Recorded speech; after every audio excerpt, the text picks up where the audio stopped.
Good evening. Planning Board is now in session. First item on the agenda is a public hearing, Park Central Site Plan Review. I will read the public hearing notice for site plan approval.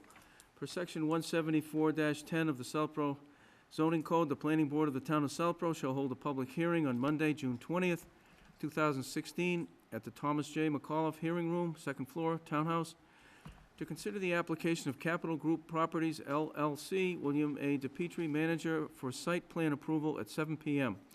This hearing concerns the construction of a 142-unit townhouse condominium project subject to Massachusetts General Law 40A, adjacent to the Massachusetts General Law 40B 180-unit rental apartment project located on approximately 88.26 acres, owned by Park Central LLC, with an address of 0 Flag Road, Assessors Map 25, Lot 5, 0 Turnpike Road, Assessors Map 33, Lot 4, and 0 Route 495, off Assessors Map 41, Lot 4, Southborough, Mass. A copy of the plans and applications may be reviewed at the office of the Planning Board at the Townhouse during normal business hours. Any person wishing to be heard on the proposed plan should appear at the time and place designated. And it's signed by myself, the chairman of the Planning Board. So we're going to, before we get into the presentation, I'm going to call on Mrs. Luttrell initially. Amy, good evening. Good evening, thank you. I and others have appealed a decision of the Zoning Board of Appeals for a project that the proponent is Capital Group. I have contacted State Ethics Commission. I have no financial conflict. They said I must disclose. I am disclosing, and I have filed disclosure with the town clerk's office as required. Very good, thank you. Can I address that, please, briefly, Mr. Chairman? Yes? Okay, I think that regardless of the disclosure, the reality is that over the past 2 years or so, or more, maybe 3 years, Ms. Luttrell has sued Mr. DePietri. It's more than an appeal. It is under Chapter 4817. There have been at least 3 lawsuits filed against Mr. DePietri and his development company. There are 2 presently pending. One was recently heard by the appeals court. The second one is being appealed to the appeals court. There were 2 decisions in the land court, okay, in which Ms. Luttrell did not appeal. I think that the appearance of impartiality doesn't exist here. That I think that perhaps maybe the Ethics Commission has ruled that it's not a technical ethical violation for her to continue, but I think in the fairness to all the participants, the board and the public, okay, that she disqualify herself. She's been an active litigant against Mr. DePietri for 4 or 5 years.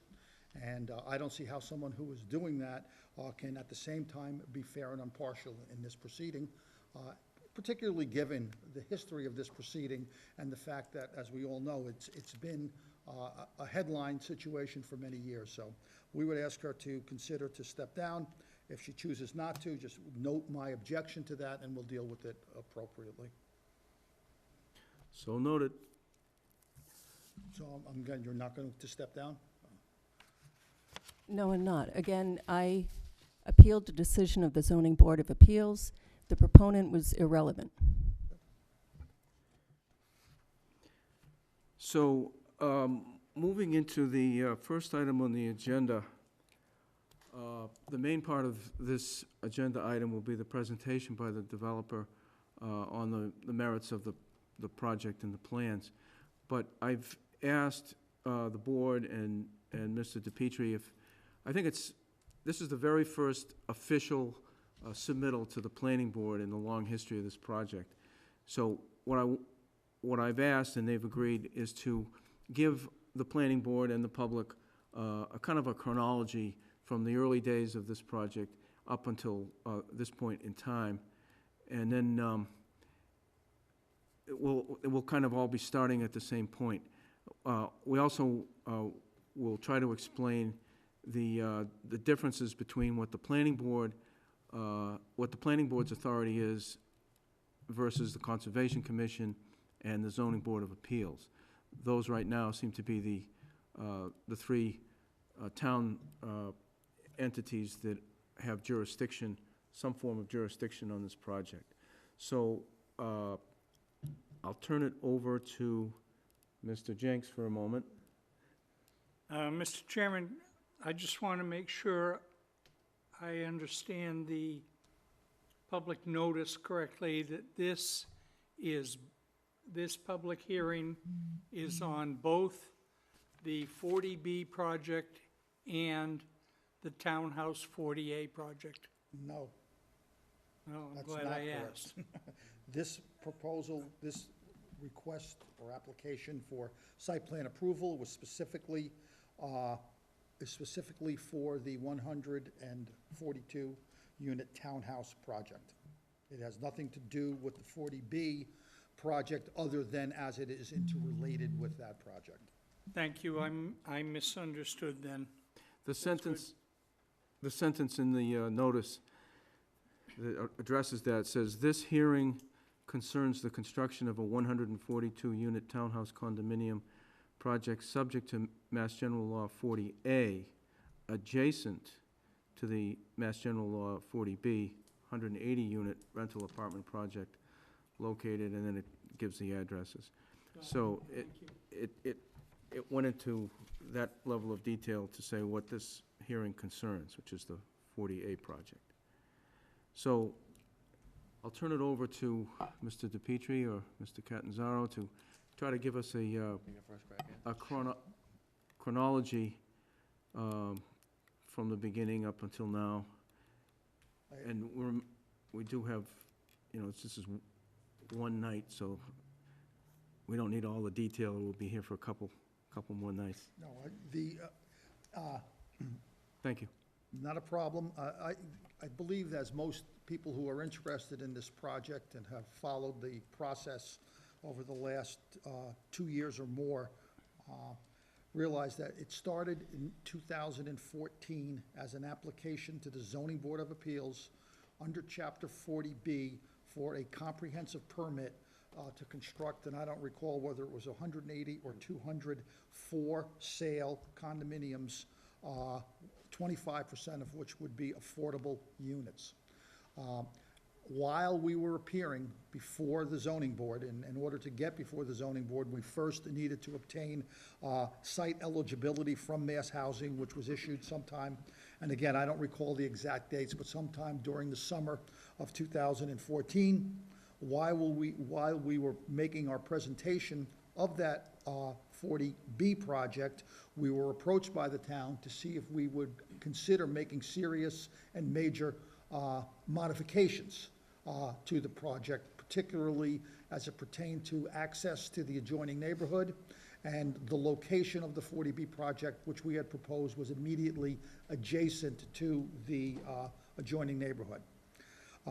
As a result of those discussions over a period of about 5 or 6 months, we negotiated with the abutters at the urging of the zoning board to see if we could work some sort of an amicable arrangement as to the location of the 40B project and as to the use of the neighborhood roads as access to this new residential development, which at the time was a simple 200-unit condominium apartment building located on Park Central. During that process, it was suggested and that, in order for us to make that change and then to limit any further development or any further 40B projects on Park Central, which was something that Mr. DePietri had contemplated and was in our long-term plans, would we consider an alternative type of a project that was not a 40B, and would we also change our 40B from a for sale to a rental?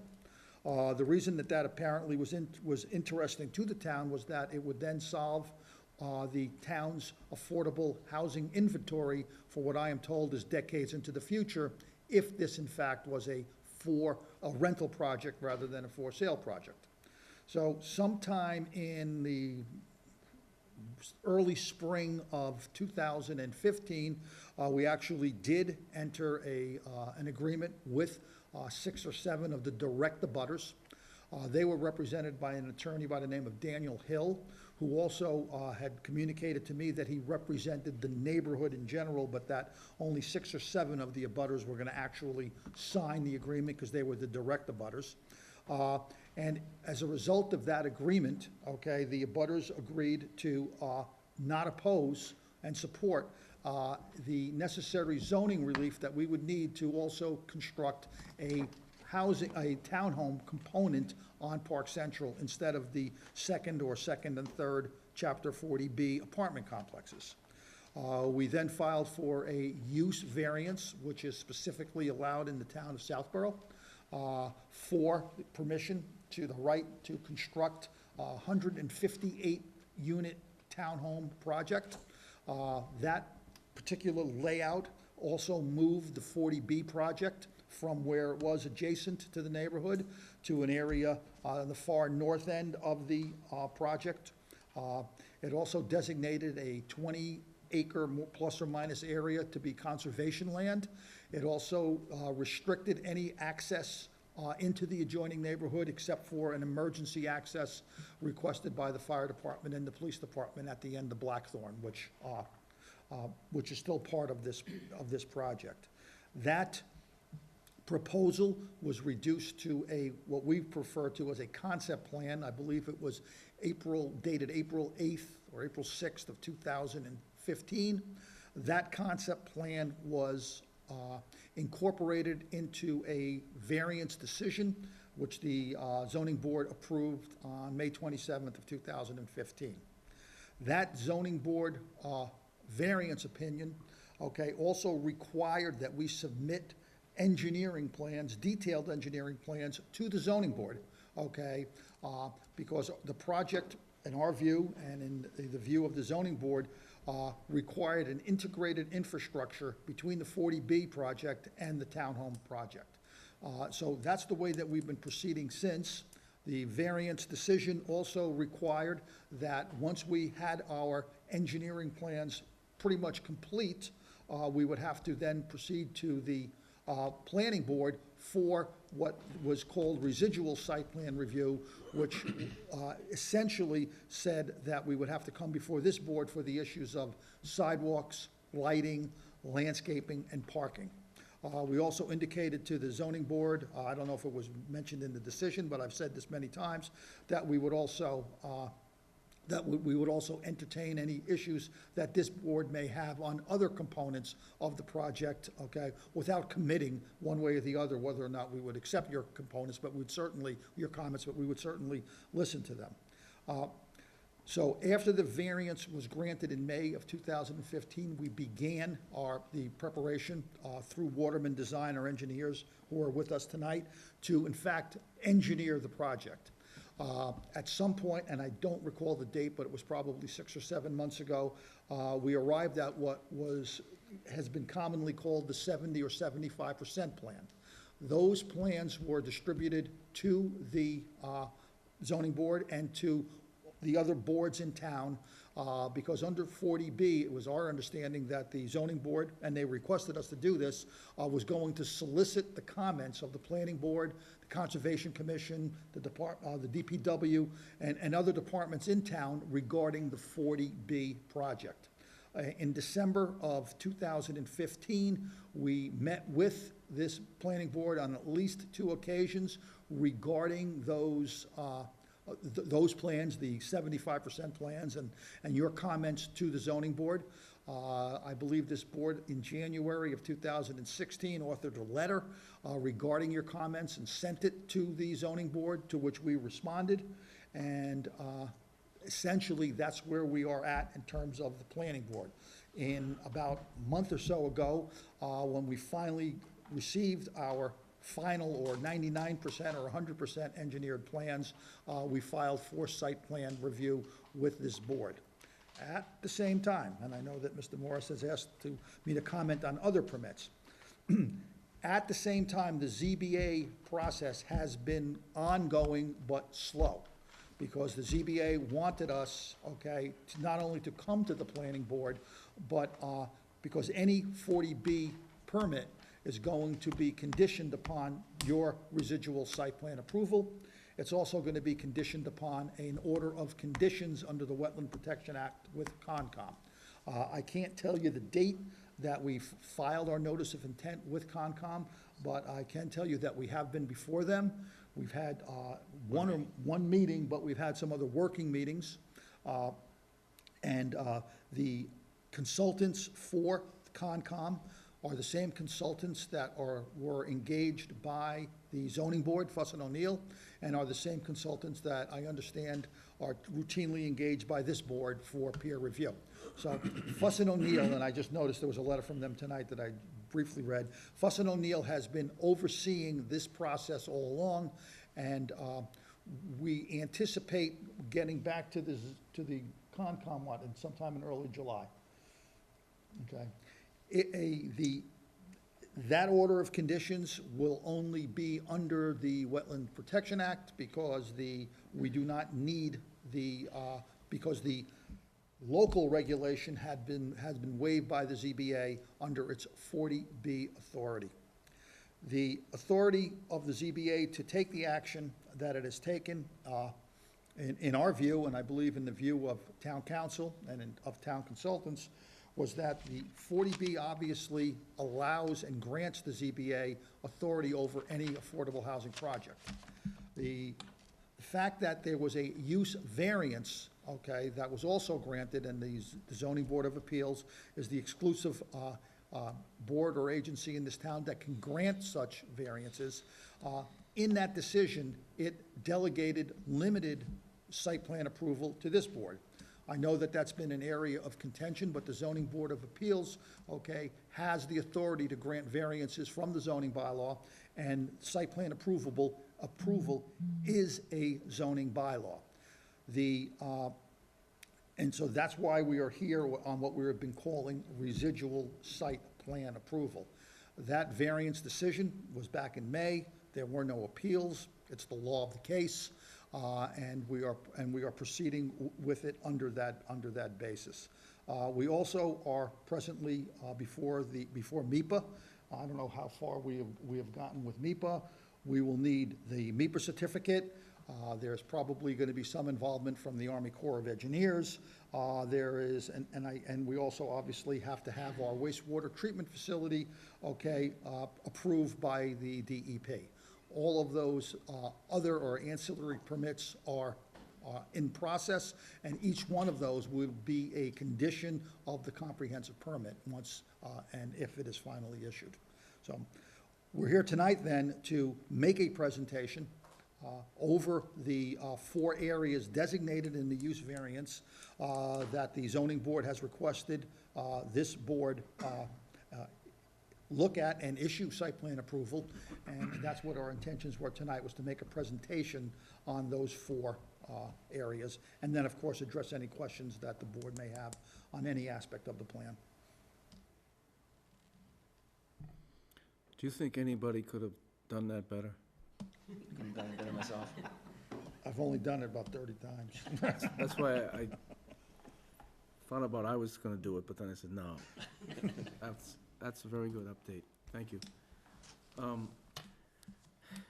While you were speaking, I received a text message from Andrew Mills. He contacted me this afternoon and said that he had a time-sensitive matter that he thought would, get him to be a little bit late for tonight's meeting. He just texted me. He's still working his way through that matter, but he did say to me through the text that he's home right down the street watching us on TV. So to the extent that that complies with the attendance, we'll look into that, but he has notified me that he's watching us on TV and capturing all of what we are saying. If that is compliant, then we have no problem with it. I think it is, So do I, but I'm not certain. right. But but to say that real time, that he is actually watching us now, with confirming that with a text message, I think is comforting to those who elected Mr. Mills to the board. There are two letters. One's dated June 14th from the Southborough Fire Department, which you have. If it's more appropriate to read that, the contents of that, as you go through the presentation, then we can do that, or we can read it now. I would say just read it now, read it into the record in case when we're making the presentation, we somehow overlook it. This is Southborough Fire Department, dated June 14th. It's to Mr. Daniel Ruiz, who's right over here, and works for Mr. DePietri. On Thursday, June 9th, we met in regards to the road access around what is known as Weber Circle. Can somebody point to Weber, what that is?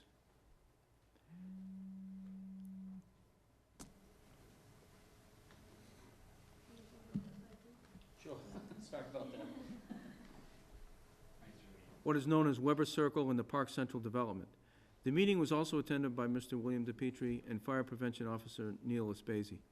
The original plan called for a 22-foot wide through street. As a result of issues with a wetland crossing, you and Mr. DePietri presented two options for the road. The first was to create two dead-end roads terminating approximately at the midpoint of the loop.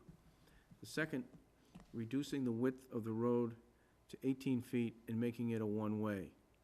As a result of this discussion, I support the second option of reducing the width to 18, here it says inches, but it's feet, and making it a one-way.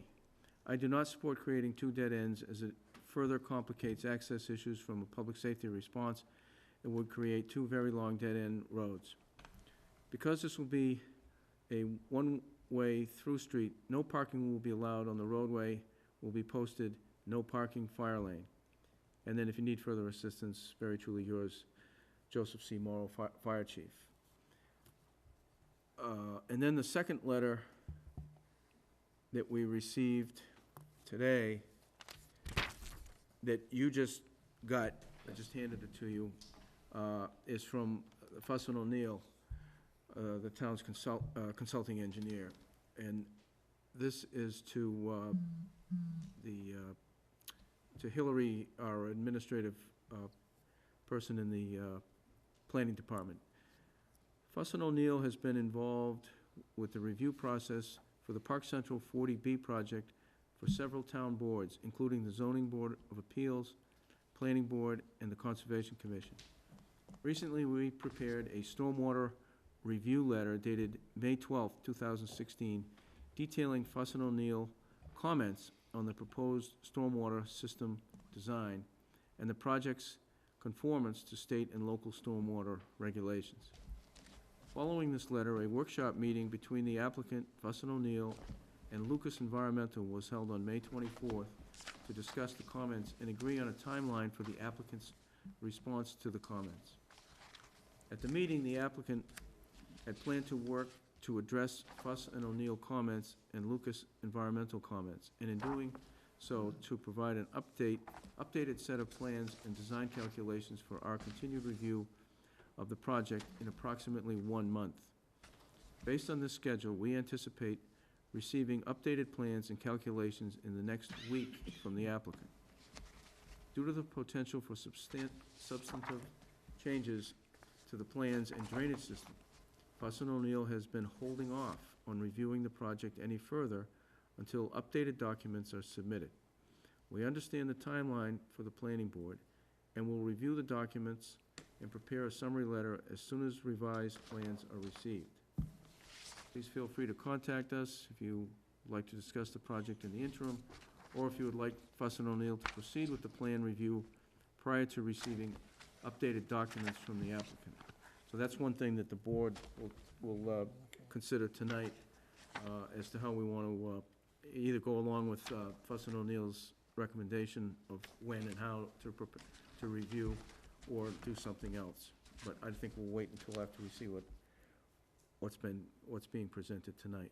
So you have this letter from Fuss and O'Neill today. I'm not aware, there were other emails that we were copied on, but they weren't addressed to the planning board.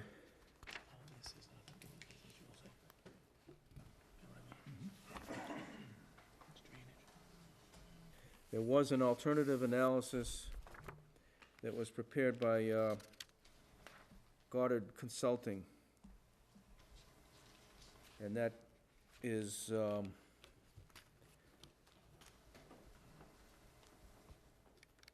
about 10 pages.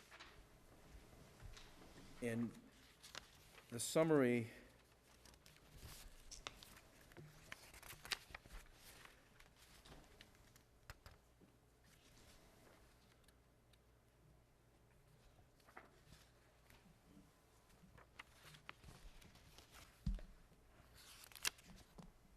conclusion. It talks about, oh, this looks different than what I read earlier. Well, it makes some adjustments to the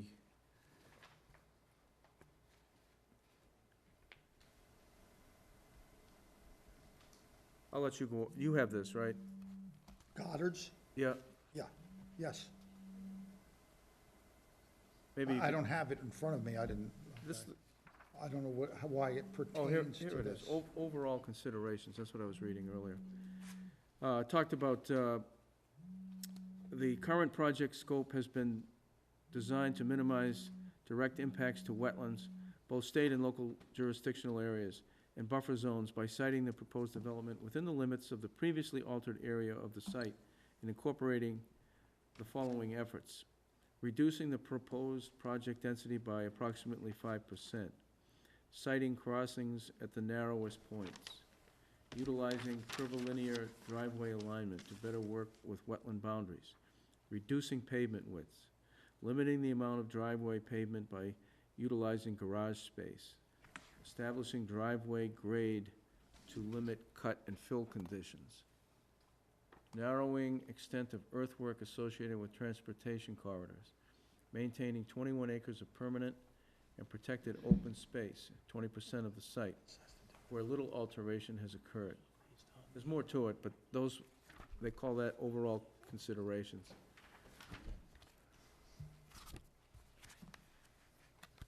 Now, that was not part of our submittal to this board. Right, I'm referring to these things that we were copied on, and the reason I bring it up is because this is new information since the last time any board held a meeting on this project, and so I'm referring to these, so if the public wants to, the public will know that they exist, and if they want copies, they can go, in this case, to the Conservation Commission to look at that alternative analysis. Is there anything else, the board, before we do the presentation? You mentioned in the chronology, the use variance was based on an arrangement of the 180 40B units being rentals. So is that like, will there be a deed restriction in place for that? And I was just curious, as far as the permanence, and if the proponent chose to sell the buildings at some point, like how that would transfer from owner to owner. There's more than just a simple deed restriction, there's some sort of a regulatory agreement, okay, between the municipality and the owner of the property, okay, limiting the use of those apartments, okay, as rentals and as 25% affordable. I don't want to use the word in perpetuity because I'm not certain of the duration, but it's a considerable period of time, if not in perpetuity. So yes, it is restricted, it is of record, and part of the end of the comprehensive permit process is actually the developer going back to mass housing and getting those certifications, which include a regulatory agreement. So Mass Housing has done this in other towns, I take it? This is the routine method of permitting 40Bs. The local zoning boards, okay, the local permit granting authority issues the permit, and then the final approval, okay, comes from mass housing or the subsidizing agency. If there is no subsidizing agency, it comes from the Department of Community Development. Okay, so but yes, it's very carefully regulated. You can't build it and call it something and then change it 5 years down the road. Thank you. Also, here on the table is a copy of the use variance, and a letter from Catanzaro to the planning board dated November 30th, 2015. And in this letter, the council expresses his opinion relative to the difference between the 40A and the 40B, and the things that he referred to earlier, which was the residual site plan approval. And so, anybody wants to take a look at these, I can tell you that the planning board has consistently disagreed that the ZBA has had the authority to waive certain requirements under the zoning. The planning board still believes that, but we're proceeding tonight with the site plan, with this disagreement known to both parties and the public.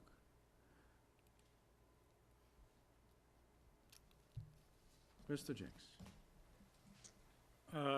That's good lead-in to something I had wanted to say was, at least speaking for myself, the participation in the site plan should not be construed as my agreement with the way that has been and is being handled.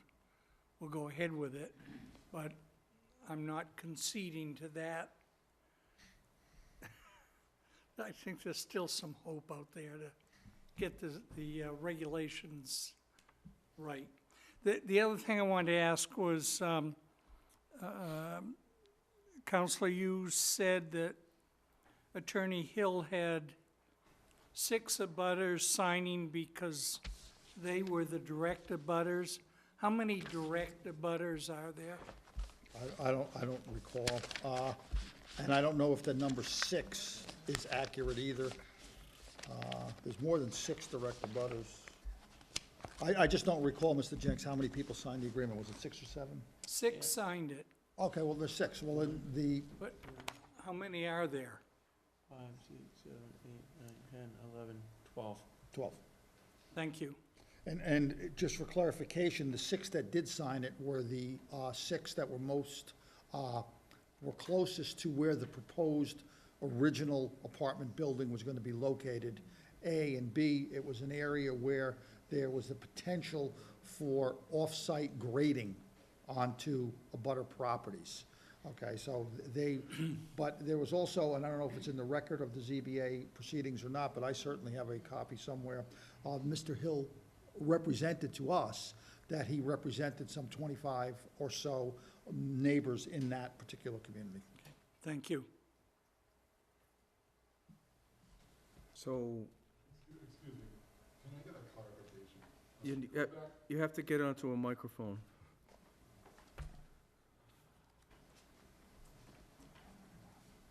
Goes back to what Mr. Jenks asked about earlier. We've got the chronology that basically took us through the 40B 2 year, I'll say it was like 2 years. But the letter we got for tonight, as was clarified with your question, is about 40A. So the clarifying question I'm looking for is, are we to assume as the 40A presentation is presented that the 40B chronology and current plan that is there is to be assumed, and now it's all about the A coming in on the B? Or it's basically the question you were asking, or is B potentially still in this planning ZBA spin, and, you know, that could come back into play? I mean, there has to be some ground rule for us to hear the A presentation, to be able to really comprehend the full plan, because if B is still in play, then it makes a difference on A. It's really the question you asked, but it's coming from the public, is where we're afraid. I mean, I could address that if you want. Let me take a whack, and you can correct me if I'm wrong, but basically, the zoning board has full control over the affordable housing project under the comprehensive permit, which is Chapter 40B. The state law gives them the right to, with a few exceptions, the right to step in the shoes of any of the other boards in town, and even to the extent of ordering the other boards to do things like issue permits. So the planning board hopefully is in a role of advisor to the zoning board, and we certainly have and will continue to make our opinion known, but we don't have any control over that under state law. The only piece of it that the planning board has control, and even there's an ongoing debate about how much, is the 40A portion, the townhouse portion. So yes, the 40B project is still alive and being handled on an ongoing basis by the zoning board. But we think they're very separate projects. The zoning board and the developer, we think, are confusing that issue by talking about an integrated site development. But I think under the regulations, they are separate projects, and this board will proceed that way. Well, I mean, we can agree to disagree, and I think that we've beat this horse many, many times.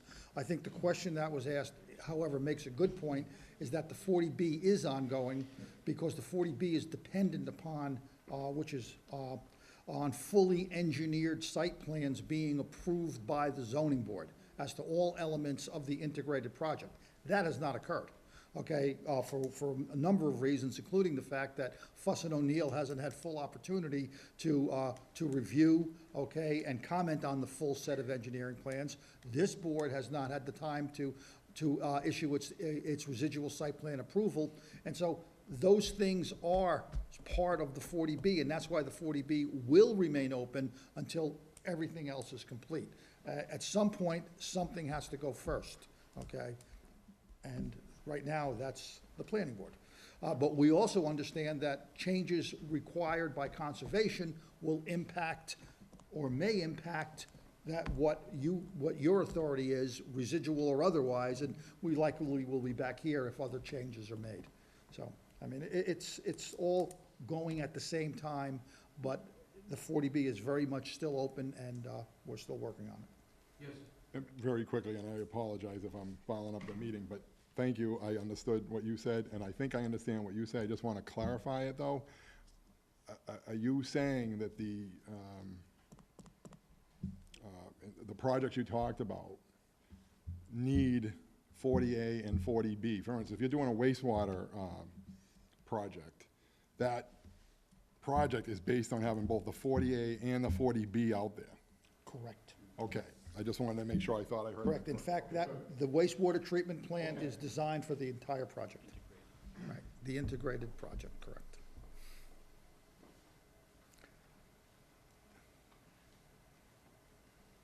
Just for, I think we've been mostly covering the jurisdiction part of it, but if you look at the town code, you'll see 174-10, site plan approval. It's online, you can look this up. And there's two sections, two ways to look at this, minor site plan and major site plan. This is obviously a major site plan. And there are 21 areas for review listed here. What the ZBA has done is they've declared in the use variance that only 4 items remain under the planning board's jurisdiction. All the rest of it has been taken by the ZBA under their alleged jurisdiction, and subsequent to the use variance, which is dated back in June of 2015, more recently, there was a ZBA meeting where additional waivers for things not mentioned in the use variance were granted. The use variance, which is over a year old, does refer to section 174-10, site plan approval. And as stated before, states here, approval required. Site plan approval shall be granted upon determination by the planning board, and then there's all the rest of that. We believe that that the planning board cannot delegate this to anyone else, nor can any other board or committee assume that responsibility. And as we said, that's an ongoing discussion. This afternoon, I received a phone call from town council, and he's very good about checking in when there's a pending hearing. And we went over, we asked each other questions and shared a little bit of information on what we expected to occur here tonight. And he was able, if he moved some things around, he was able to attend. But after he spoke to me initially, he called the proponents' counsel and had a brief discussion. And then Aldo called me back and said essentially that it was going to be the presentation, and that we've discussed in the past the planning board's disagreement that we were to agree to what they call a residual site plan approval. We've covered that ground, and as council said a few minutes ago, we're to some extent agreeing to disagree so that at least the process can begin and see where it takes us. And so as a result of that, I recommended to town council that he not be here tonight. But he's aware of the current status of the projects, and I think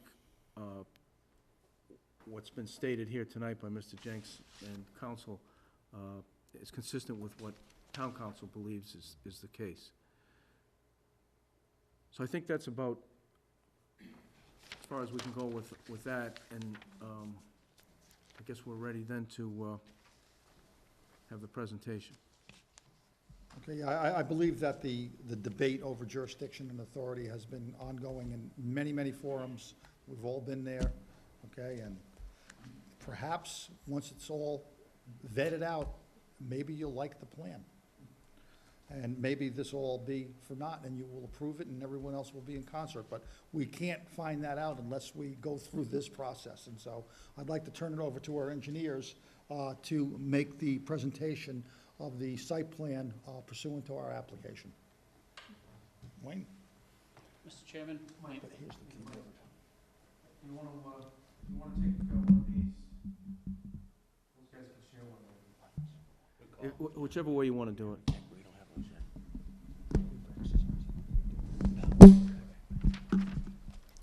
You guys, oh yeah, you guys good?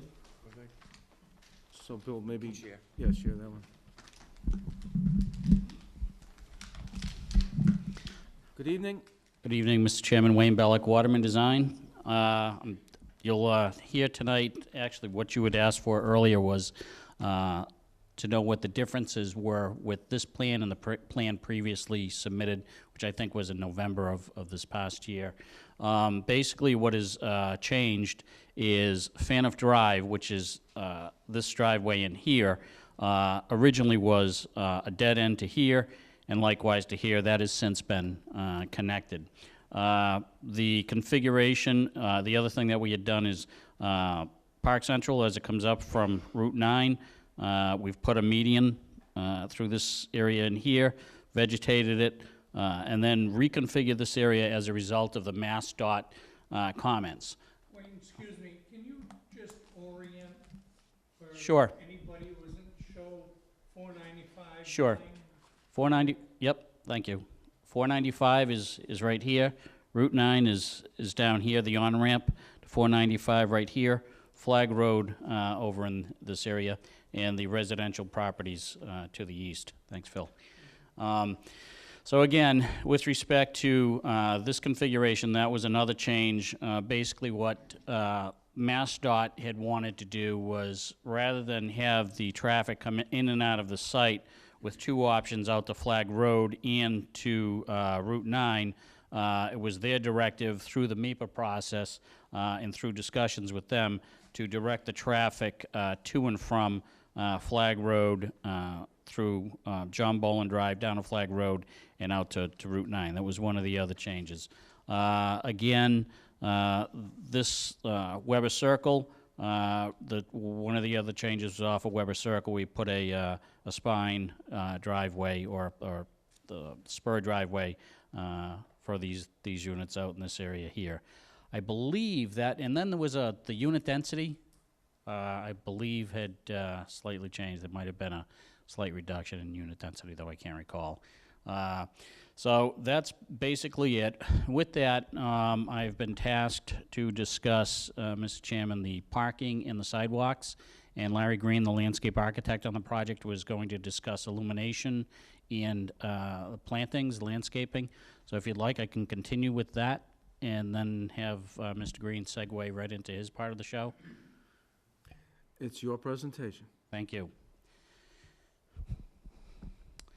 So again, with respect to sidewalks throughout the site, we are incorporating lid principles. So the thought out here was to, in terms of the pavement, it helps with the drainage and keeps the stormwater infrastructure at a smaller scale. So what we've done is we've looked at reducing the pavement widths. So out along John Boland, from here up from Flag Road, John Boland, continuing up to Park Central, throughout the site and down toward Route 9, the pavement width is 22 feet. In other areas, we've reduced it, and this pavement width in here was at 20 feet, and as we heard tonight, the fire chief said he would be amenable to a one-way at 18 feet. Likewise, other spur driveways have varying widths of 18 to 20 feet. Now with that, what we've done is the stormwater on the site has allowed us to pitch to roadside swales, which when you do something like that, it does limit what we're going to do with sidewalks through the spur drives. The main driveway, John Boland and Park Central coming up through the site, will have a poured concrete walkway, bituminous concrete walkway along the westerly side up from this area in here, again, and then from John Boland up through the site up to the 40B component and to serve the clubhouse located in this area. Likewise, Weber Circle will have to the west side and the south side a 5-foot bituminous concrete sidewalk.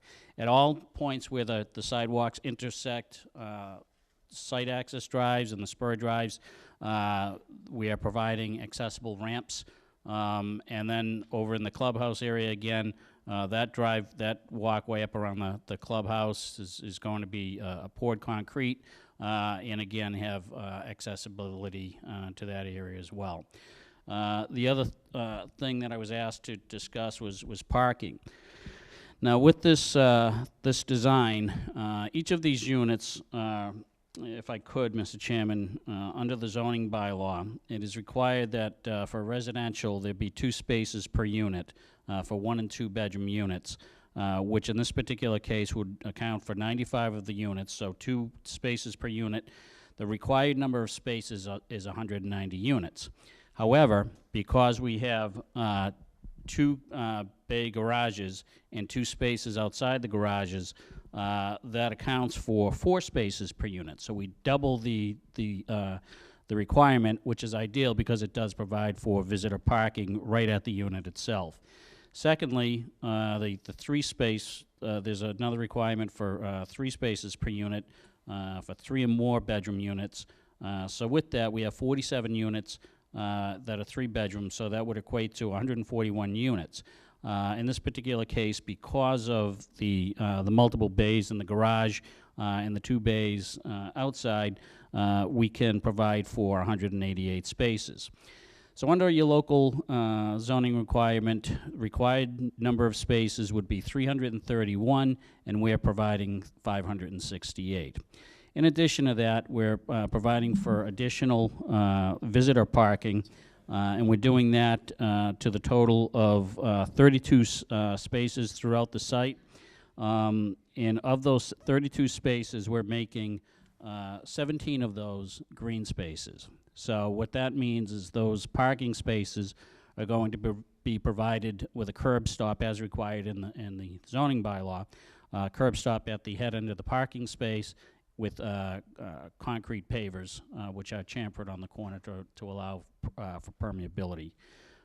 So that is about it for the parking and the sidewalks. And what I'd like to do, Mr. Chairman, if that's okay, turn it over to Mr. Green.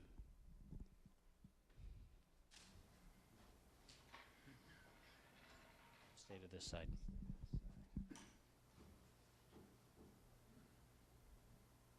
Good evening, my name is Larry Green. I'm going to quickly talk about lighting for the project and the landscaping.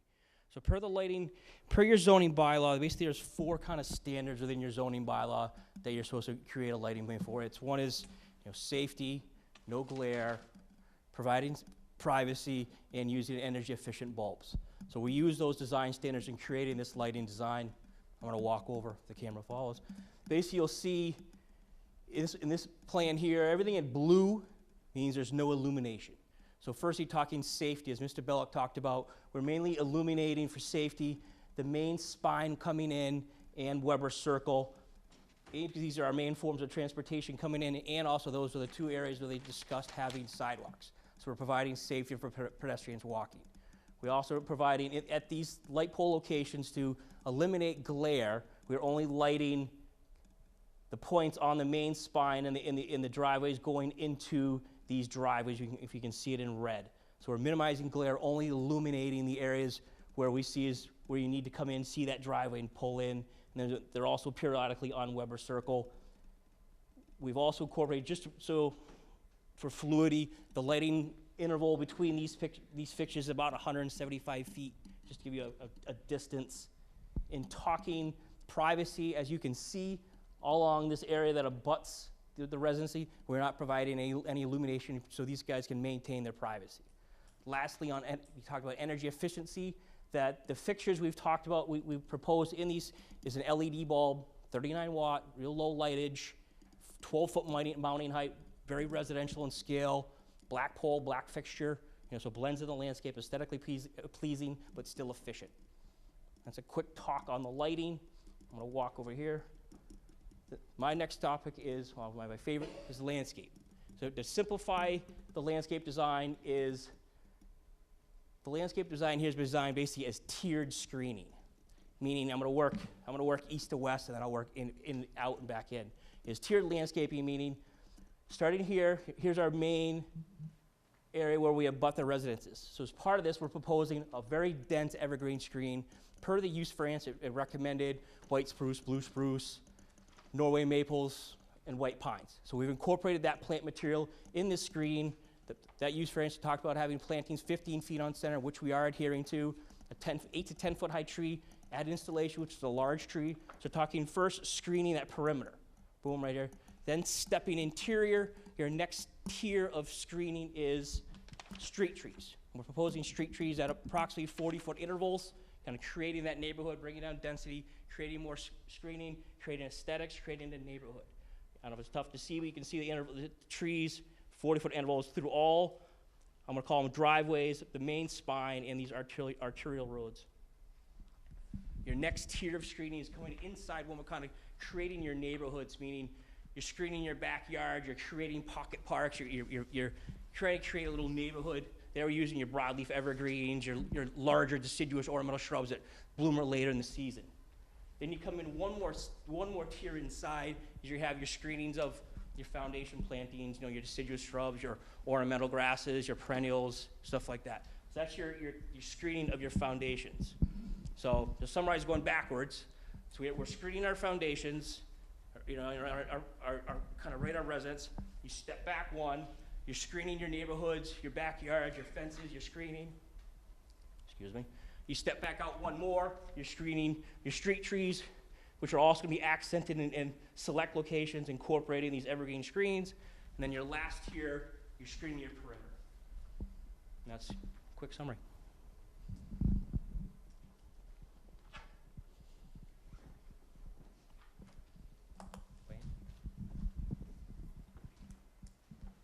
You better hold on to it, because we'll have questions.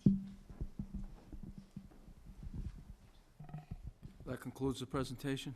That's the presentation. We anticipated that the board and public might have some questions. Open it up to the planning board, then we'll open it up to the public, to other town officials. Mr. Jenks? On the landscaping, your 4 different levels, can you start at either side and give us an idea of the height of the plantings? At installation or maturity? Sure. Loaded question. All right, so you're talking, I'll go how I started out to in. Okay. So you got your evergreen screen along your perimeter. So I talked about your installation, we got 8 to 10 foot at height. So that's gonna be your white spruce, your blue spruce, your white pine, your Norway spruce. At maturity, you're talking about a 50 to 70 foot high evergreen tree. Over what time period? Um, Any idea? They probably double in size in 10, 15 years, and then after that, it's probably 30, 40, 50 years till they get of maturity. Then you come into your interior, we'll call it your street trees. We specified a 3-inch caliper tree. So on your main spine, we proposed your larger street trees, your red maples, your zelkovas, your pears, stuff like that, bigger, your red oaks, larger trees that get to that 50-foot high canopy at maturity. And then in these smaller neighborhoods, where you want to try to create a little Go back to when you plant those, how tall are they? I know you said 3-inch. 3-inch calipers, you're talking about a 12-foot high tree at installation. Yeah. Then you get into these smaller neighborhoods. We propose, not to sound corny, but a more intimate tree. You know, your smaller, you know, your crab apples, your dogwoods, your stewardias, your flowering trees, your plums. So they're going to be at your, anywhere from 15 to 20 feet at maturity. They're probably going to be at 8 to 12 at installation. Then you get into interior, tuck in your neighborhood, your larger broadleaf evergreens, your privet, your larger viburnums. They're going to be probably 4-foot installation, 3 to 4 feet installation, and then they double its size at maturity. And then your foundation plantees is your normal, your ground covers, your deciduous shrubs, in that 3, 4, 5 foot height at maturity, staying below the window. Is it safe to assume that you're being careful to, on driveway corners and road corners, not plant anything that's going to block views? Yes. Yep. Okay. Yep. What is the maintenance plan for the plantings? So you'll have, as part of the condo association, they'll have a crew come through. You'll do your spring cleanup, your fall cleanup, your mowings. They'll probably check the trees, cut off any dead material. And depending on how they're doing, they may fertilize or may not. Yeah, I was thinking more about after you plant them, the first season, which I don't know if it'll be in a condo association that soon, but Industry standard. I ask because the town planted trees behind our house, which was good staggered evergreens, and they died. And industry standard is that, And they came back right. the next year and they replanted them. Industry standard is And that they died. when the landscaper, wrong tree, I think, maybe. That, or they didn't do a soil amendment. But industry standard is that the nursery guarantees the tree for a year.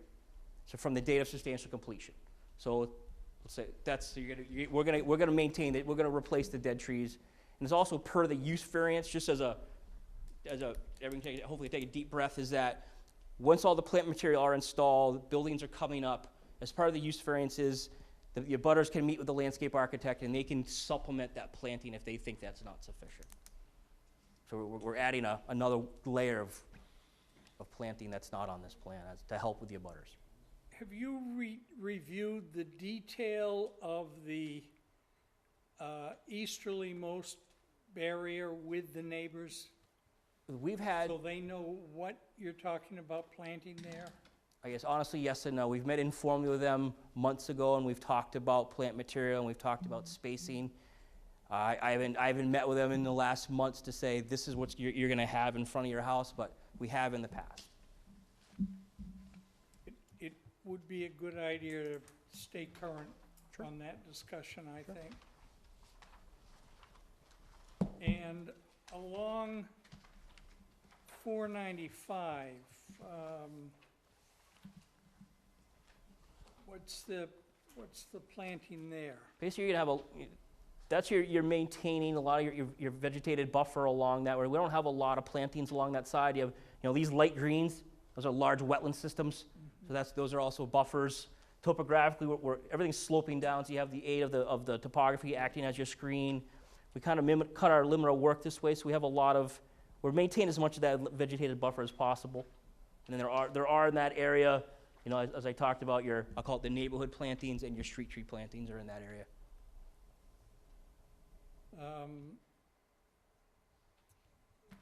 Counselor, I think that's one of the parts I like, and you were right. We aim to please, Mr. Jenks. I would also point out, as Mr. Green has suggested, both in the variance and in the agreement and declaration of restrictive covenants, which is a recorded document which has been circulated, there is great detail regarding landscape screening in this area, okay, including the obligation to go back and work with these abutters.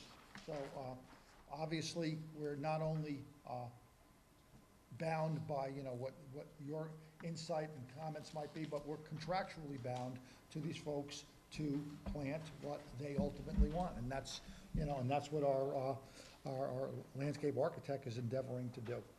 But I would encourage the board to take a look again at the agreement, because it is fairly comprehensive. The abutters were very specific about what they wanted, and it was made a part of the variance and will be a part of the 40B too. I have read it several times. Okay.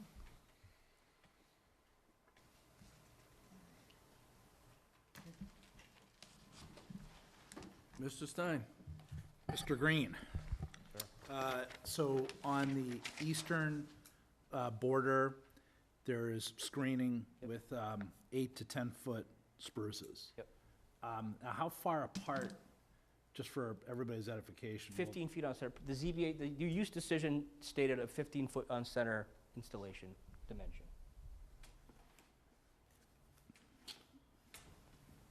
That's pretty close, isn't it? And on the lighting, Yep. actually, I was a little bit blocked. Can I step back and address that screening? one Maybe more with time? yourself standing on the other. Oh, yeah, of course, go Okay, ahead. You wanna that, stick for- to just fine. to step back, on that use variance decision, as the council mentioned, they had the ability to do off-site grading and off-site landscaping on these abutters, but we worked really hard, and I'm trying to pat myself on the back, but we worked really hard to maintain as much of this vegetation as possible and keep all our grading on site. So we didn't take advantage of that aspect of the use decision to aid in screening the abutters.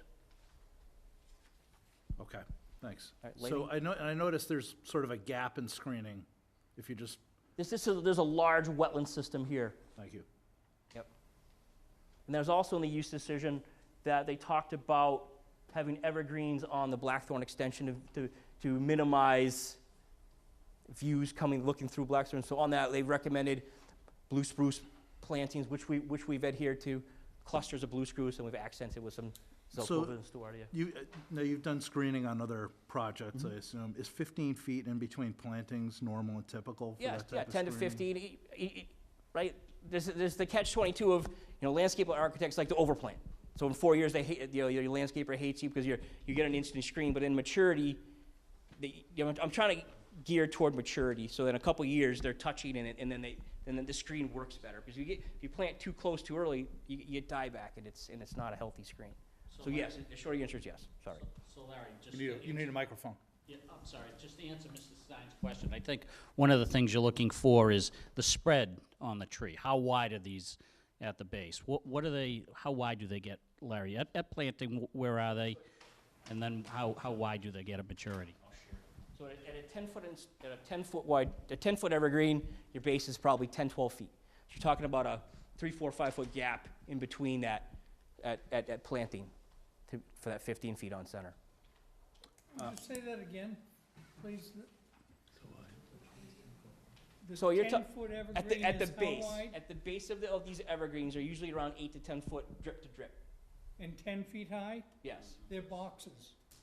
Well, they're a triangle, but yes. Yeah, but I mean, they're as wide as they are tall. Typically, yeah. Yep. Yep, at the base. And then, so then you'll have 15 feet on center, and then you'll have a space in between so they can grow together. If we could just go back to the lighting for a second, and if you wouldn't mind standing yourself on my left-hand side, because I couldn't see before. Could you just illustrate where the light poles are, please? Sure. So, light poles, if you can see, sorry, all the blue is we'll call it night.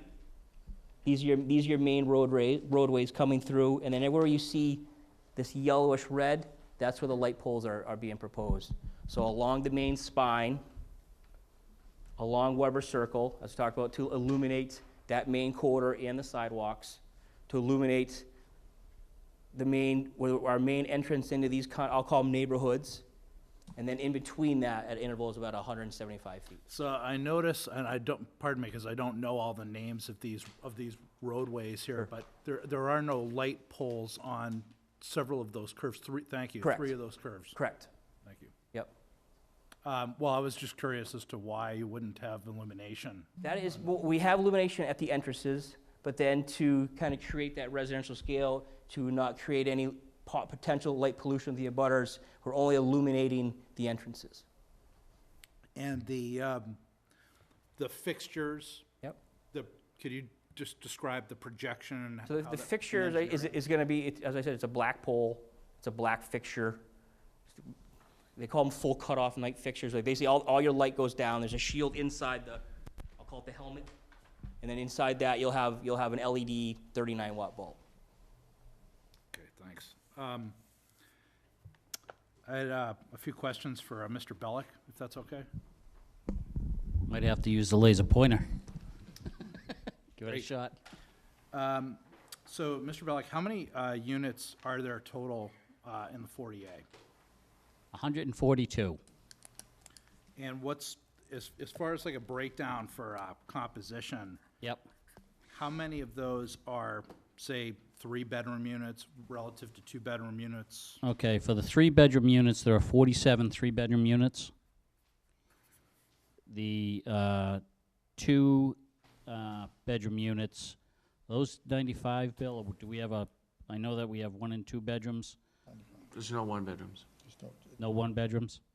Okay, so the requirement under the zoning bylaw is 2 spaces for 1 and 2-bedroom units, but there are no 1-bedroom units on the townhouses.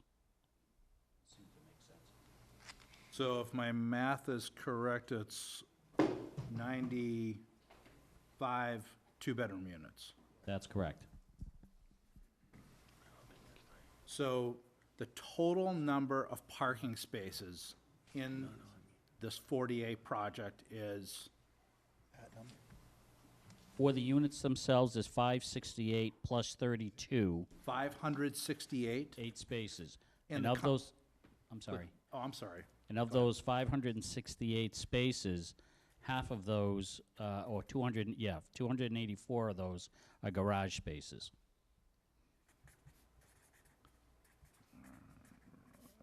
Okay. So, Should we give the fact there's no real zoning for this? what if somebody has a party? There is some zone. Okay, so then we provided, so again, under the local requirements, it's 2 spaces per unit for the 2 bedrooms and 3 spaces per unit. So essentially, when you look at it, we've doubled the requirement for parking with respect to the units themselves. So, I mean, I had, like, yesterday was Father's Day, and Oh, yeah. my wife decided to throw a party for both my father-in-law and my dad. Yep. And me. Yep. So, you know, there was quite a few cars. I think there was about 25 people total at my house yesterday. Mm-hmm. And that's just Father's Day. Yep. So think about Thanksgiving and birthday parties for the kids. It goes on and on. So maybe if you could just kind of talk through how, Sure. you know, if I'm a resident and I've got a 3-bedroom unit, so that's a, you know, family of 4 people probably. Mm-hmm. What does that look like if I'm having 25 people over the house? Okay, so in that case there, like I said, I just go back to the local requirements, and then in addition to what is being proposed with the 2 spaces on the inside and the 2 spaces on the outside, we are providing an additional 32 spaces.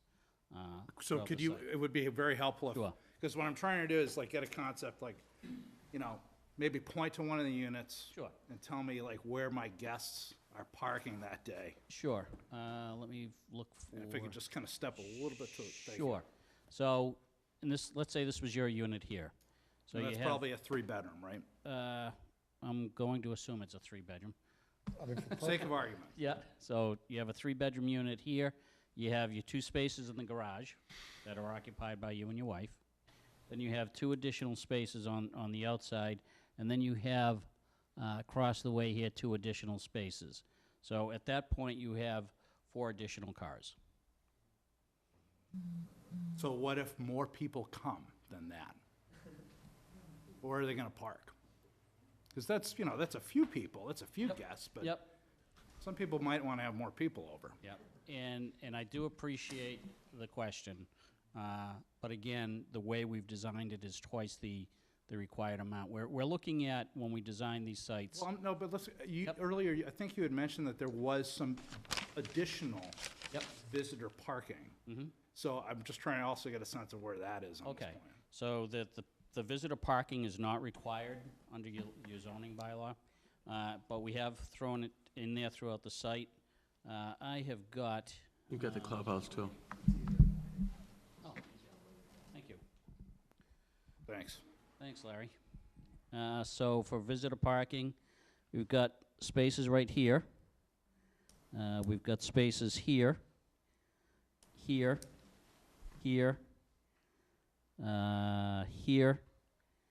So what is it, about 4 spaces per pod, so to speak? Yeah, yeah. And you get the clubhouse.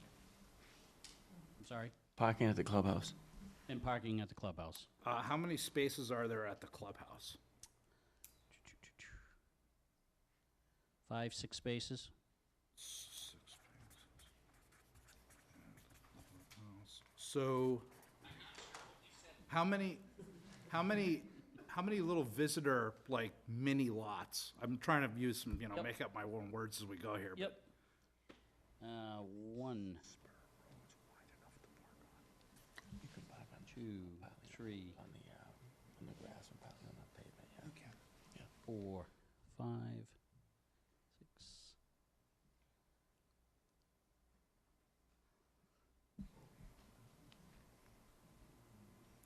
Seven, 8. I make out 8 lots. And those have 4 spaces each? They vary 2 to 4. 2 to 4 spaces each? So, how many parking spaces are there total within those little mini pod lots? 32. And of those 32, 17 are green spaces.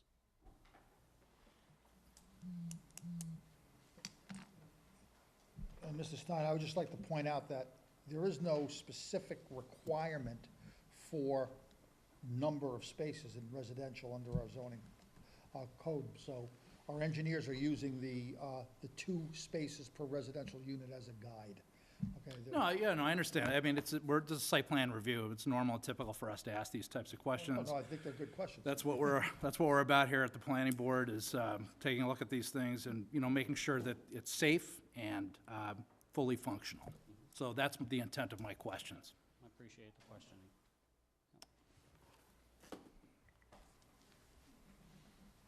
Back to Mr. Jenks.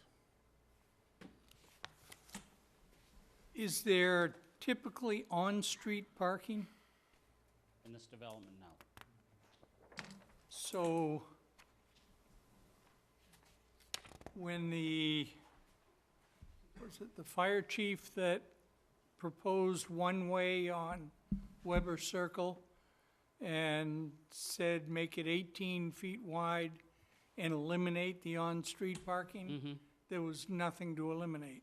Well, it doesn't mean that you can't park there, but we would have signs on that particular road, on the 18-foot wide roads, no on-street parking. Oh, so you can on the others? And we're not proposing it, but it doesn't mean that people aren't going to.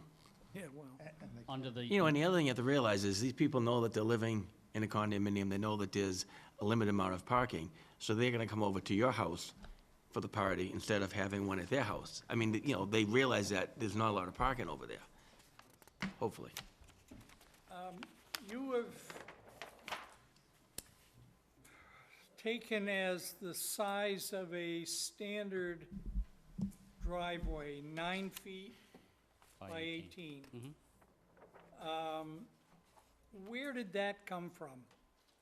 Is that Typically- part of someone's standard, or? Yeah, typically, the typical industry standard is 9 foot wide. So if you go out to many of your, for instance, if you go out to a shopping mall and you measure between the lines, it's a 9 foot wide stall. The only time that it wouldn't be is if it's an accessible stall where it'd be 8 foot wide because they have the striped access to either side of it.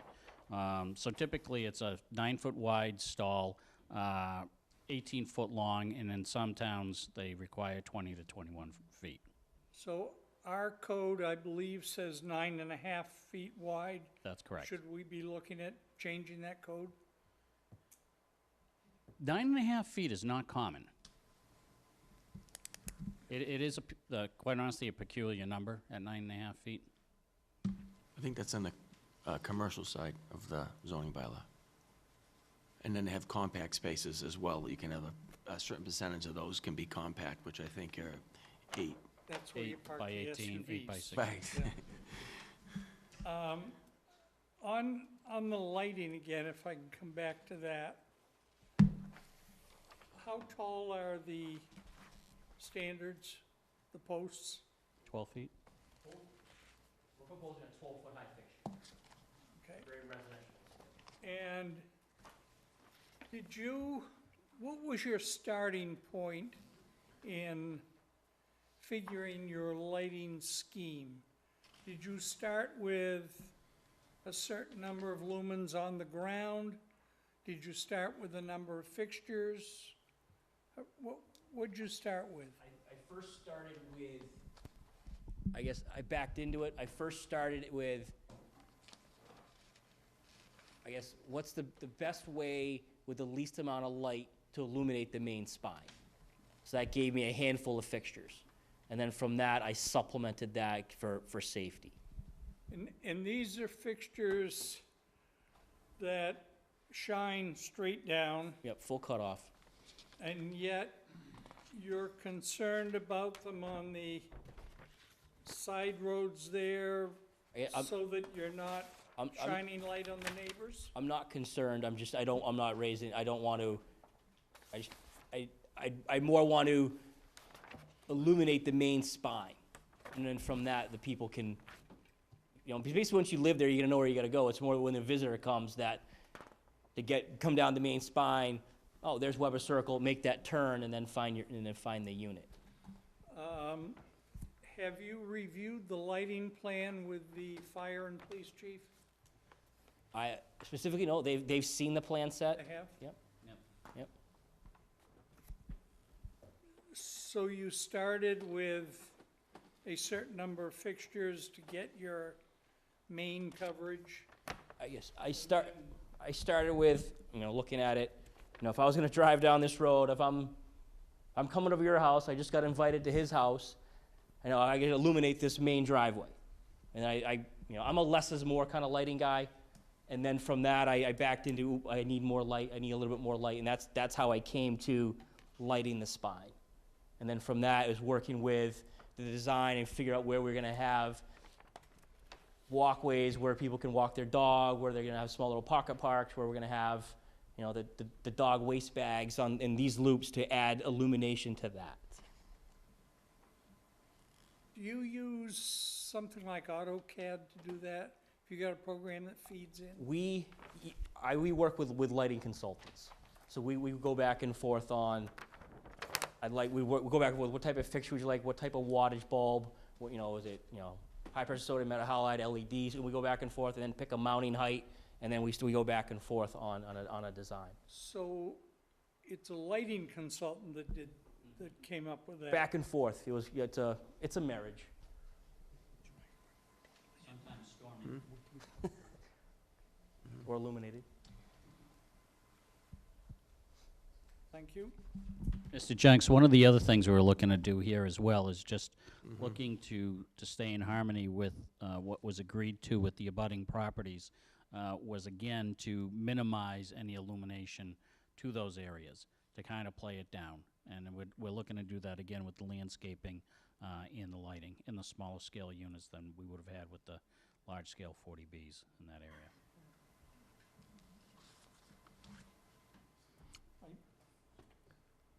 I said I read that agreement several times, but I don't recall anything in it about the lighting, excuse me. But, okay, neither here nor there, I'm set.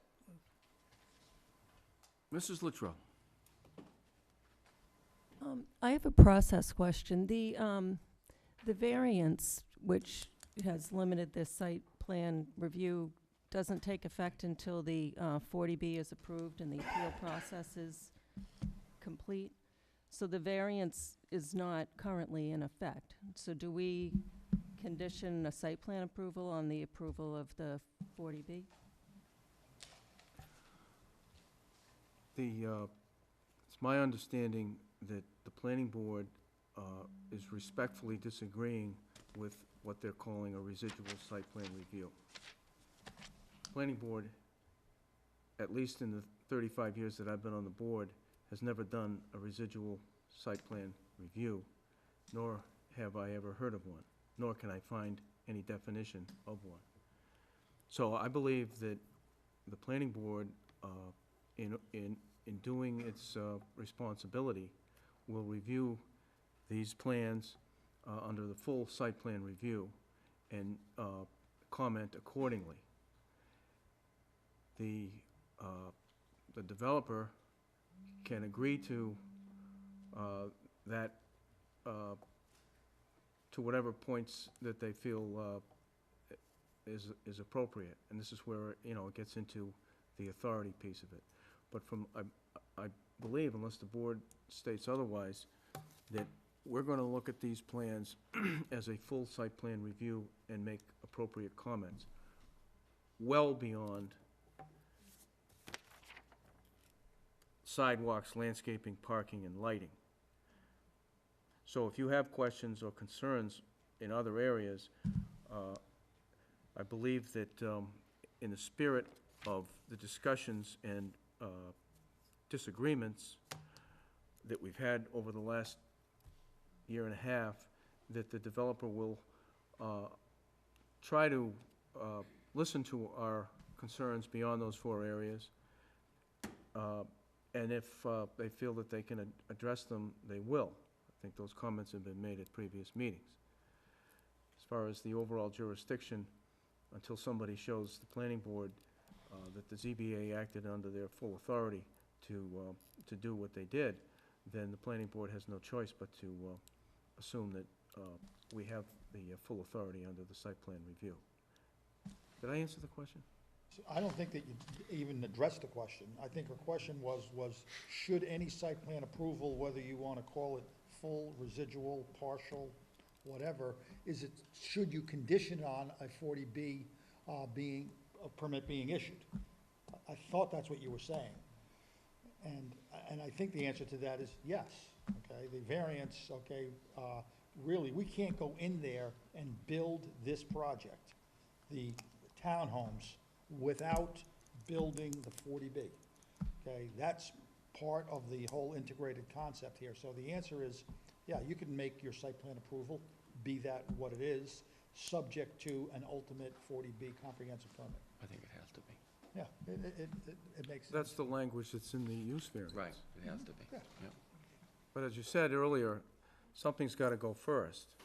And I think we're in agreement that at this point, site plan review is appropriate. And the ZBA, in their authority under the 40B, would then have the benefit of the 40A site plan review. Right, and that's what we're hoping for, and that's why I think the ZBA did it the way that they did it, that is to, at some point, that process slows down to allow us to go to you and to allow us to go to conservation. And that's what we're doing, and that's how we're exercising our rights under the variance now. Just one more question on landscape. Why white pines? They're horrible screening trees. That was one of the plant species recommended in the use variance. So I'm adhering to the variance. They grow quick, provide quick screening. But they grow tall and all the green is up at the top. Well, no, not if you don't prune them. If you keep them unpruned. I've got some that are 20 years old, they're full from the ground, they're up 30 feet. The idea is not to start pruning from the bottom. I also have a process question.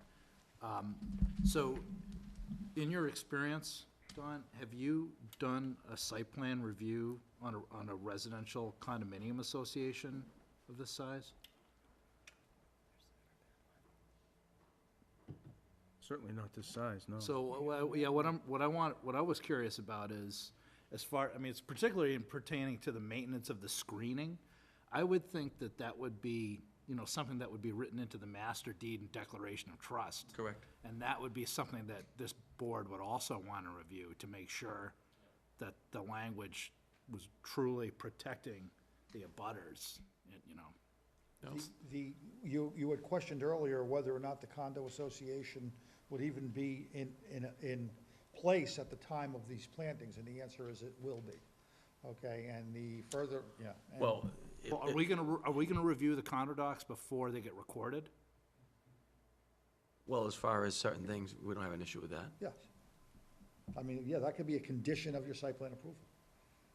That, the condo docs are, for, Well, wouldn't it be prior to site plan? Because we Well, it should can't be during. condition for Should be during. our approval of the condo docs if something's already been approved. no,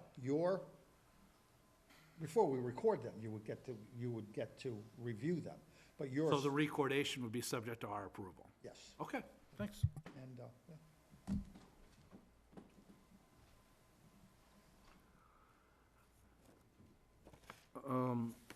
We're going to go a little bit longer, certainly to allow the neighbors to speak. It's about 20 minutes of 9, and so I believe earlier it was stated that that Weber, Faniff, Bolin, on these plans are shown as 22 feet wide. And they're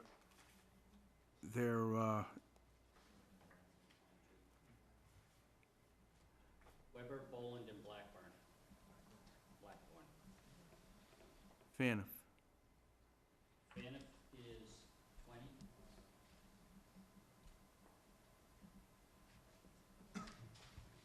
And those were revised from another number, or they will be revised? Those are shown on the site plan, and that's where we're looking to stay with. Whatever, might I approach the bench, take a look at your plans?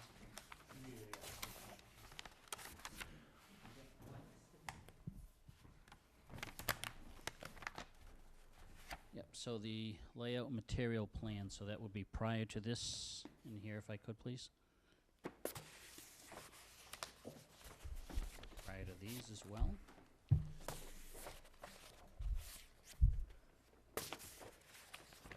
Now we're getting there. Okay. So, yep, so that's 22. Blackburn's 22. Blackthorn, sorry. Berry is 20. Weber, currently 22.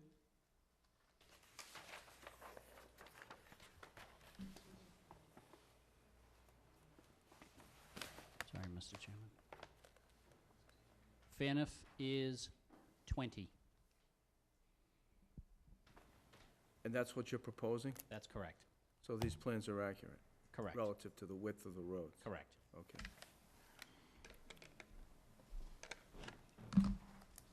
Who came up with the names of the roads? Myself. Are you looking for a Morris Boulevard? And has the, okay, so those are just the proposed names? They were run by the ZBA and approved by them.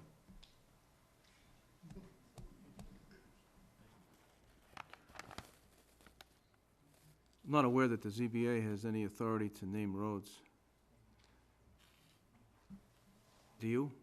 Can you point to anything that shows that they have the authority to name roads? I know that we can recommend names of roads. Yeah, that's your job, yeah. Okay. On the, these pocket parks, I'm not sure if in the course of Mr. Stein asking the questions, if the number, the quantity of pocket parks, was that answered earlier? I wrote down 8. Is that correct? Oh, you said pocket parks? Well, I think, Parking if space. we're, Parking spaces. if we're talking about the same thing, I referred to them as mini lots or pods of They're parking. two different things. Okay, Two different things. that distinction would be very good for me to, for my edification, please. Well, I think, right, what you had asked, I answered, yes, with 8 parking pods. For the visitor parking, that's correct. Okay. Pocket park is a small area where residents can, there might be a bench or. Oh, okay. To some- gather, yeah. Okay, small open areas situated throughout. That's a small park. Has nothing to do with parking. There's nothing to Okay. do at all.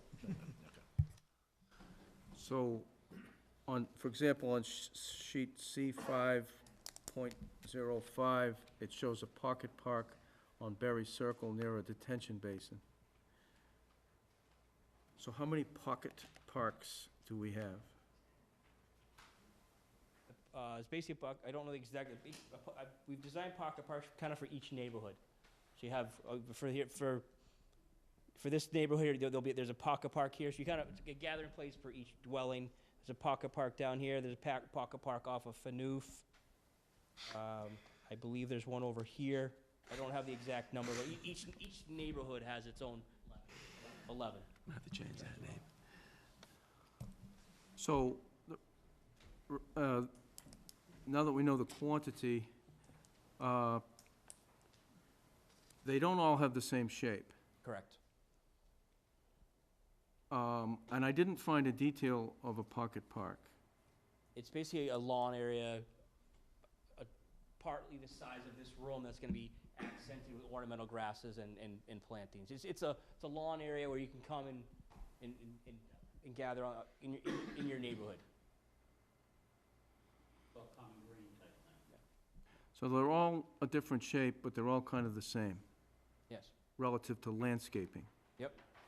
But the plans lack that landscaping detail for a pocket park. No, I have the plant material around each pocket park should be within the plan set.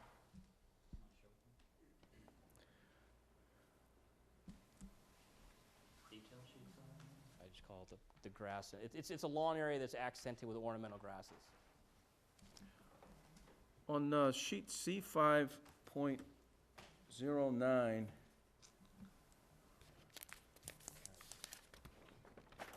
it's the lighting plan, photometrics. It shows a site lighting fixture, and it's completely different than what you described. That's not different, no. What's different than that I just didn't describe? I believe what you described was a fixture that was, that had the light source in like a shoebox. No, that's in a helmet. This one here has the light source, the lens, fully exposed. It's a shield. The lens is a shield. Can I approach the board, Mr. Chairman? Yeah. So here's your light fixture. I'll call this your light fixture itself. I'll call this the helmet. The lens is, the bulb itself is inside that, and then to aid in directing your downlighting, you have your plastic reflecting downward. This is not your bulb. Your bulb is inside. This material is illuminated, Slightly, yeah. so the light source is not shielded. It's night sky compliant, meaning none of this light is coming out of the top of that fixture. That is night sky compliant. And, like out of the top of my head, none of the light that's coming out of the top of my head. I think you're gonna have a problem with that. And I'm actually surprised that this fixture is being proposed, because many of the projects that you've done have different fixtures than this. We'll bring a better cut sheet the next meeting. It's a pretty simple, clean fixture. And on sheet C607, there's the light pole and base detail. And it shows the mounting height, final grade to fixture elevation, see note 5. And when you go to note 5, it says mounting height to be, and then it's blank, per municipal bylaws and regulations. So I think you said 12 feet. We will edit that, Mr. Chairman. Mr. Chairman, if I could, what sheet was that? C6.07. Thank you. Is there a flagpole anywhere on these projects? Probably at the community center. Did you say probably? Can be. So maybe we'll see that on the revised plan, a flagpole? Mm-hmm. Other than the pocket parks, correct me if I'm wrong, but I don't think there's any recreational field. Correct. So for someone that wants to kick a soccer ball, play catch with the lacrosse stick, hit a baseball, nowhere on this project could a person do that. They would have to get in a car and go to a nearby school or other public field. Excuse me, can I try to address that, Mr. Chairman? Again, not knowing the particulars of the agreement, but the treatment facility's leach field is going to be fairly flat. Are there any provisions within the language that would allow that for recreational use? Yeah, it's allowed.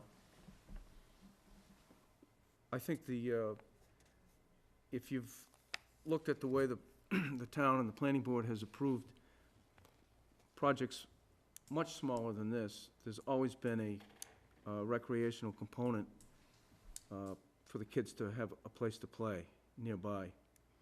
And for a project this size to not have it seems very, strange. So that would be a huge improvement, to have a place somewhere at the site where the kids could do more than passively sit there and look at each other. They could actually, do things that would require, a bigger field without breaking windows and things like that. So let's go to the MIPA. the MIPA submittal was done 20-acre piece. earlier this year, I believe. Is that right? Earlier this, in the, It was in was the winter? initially filed, I believe, April. Now, again, I haven't looked at that in a while, but the MIPA has all the components of the site, which is the 40A, the 40B, the hotel, and the assisted living. Proposed, yes.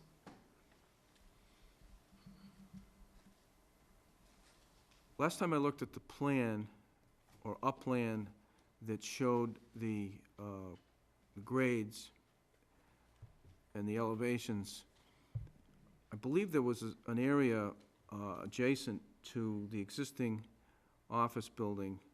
If you go further into the site, there's an area there that I think you had identified, maybe in another plan, as the hotel, the location for the hotel.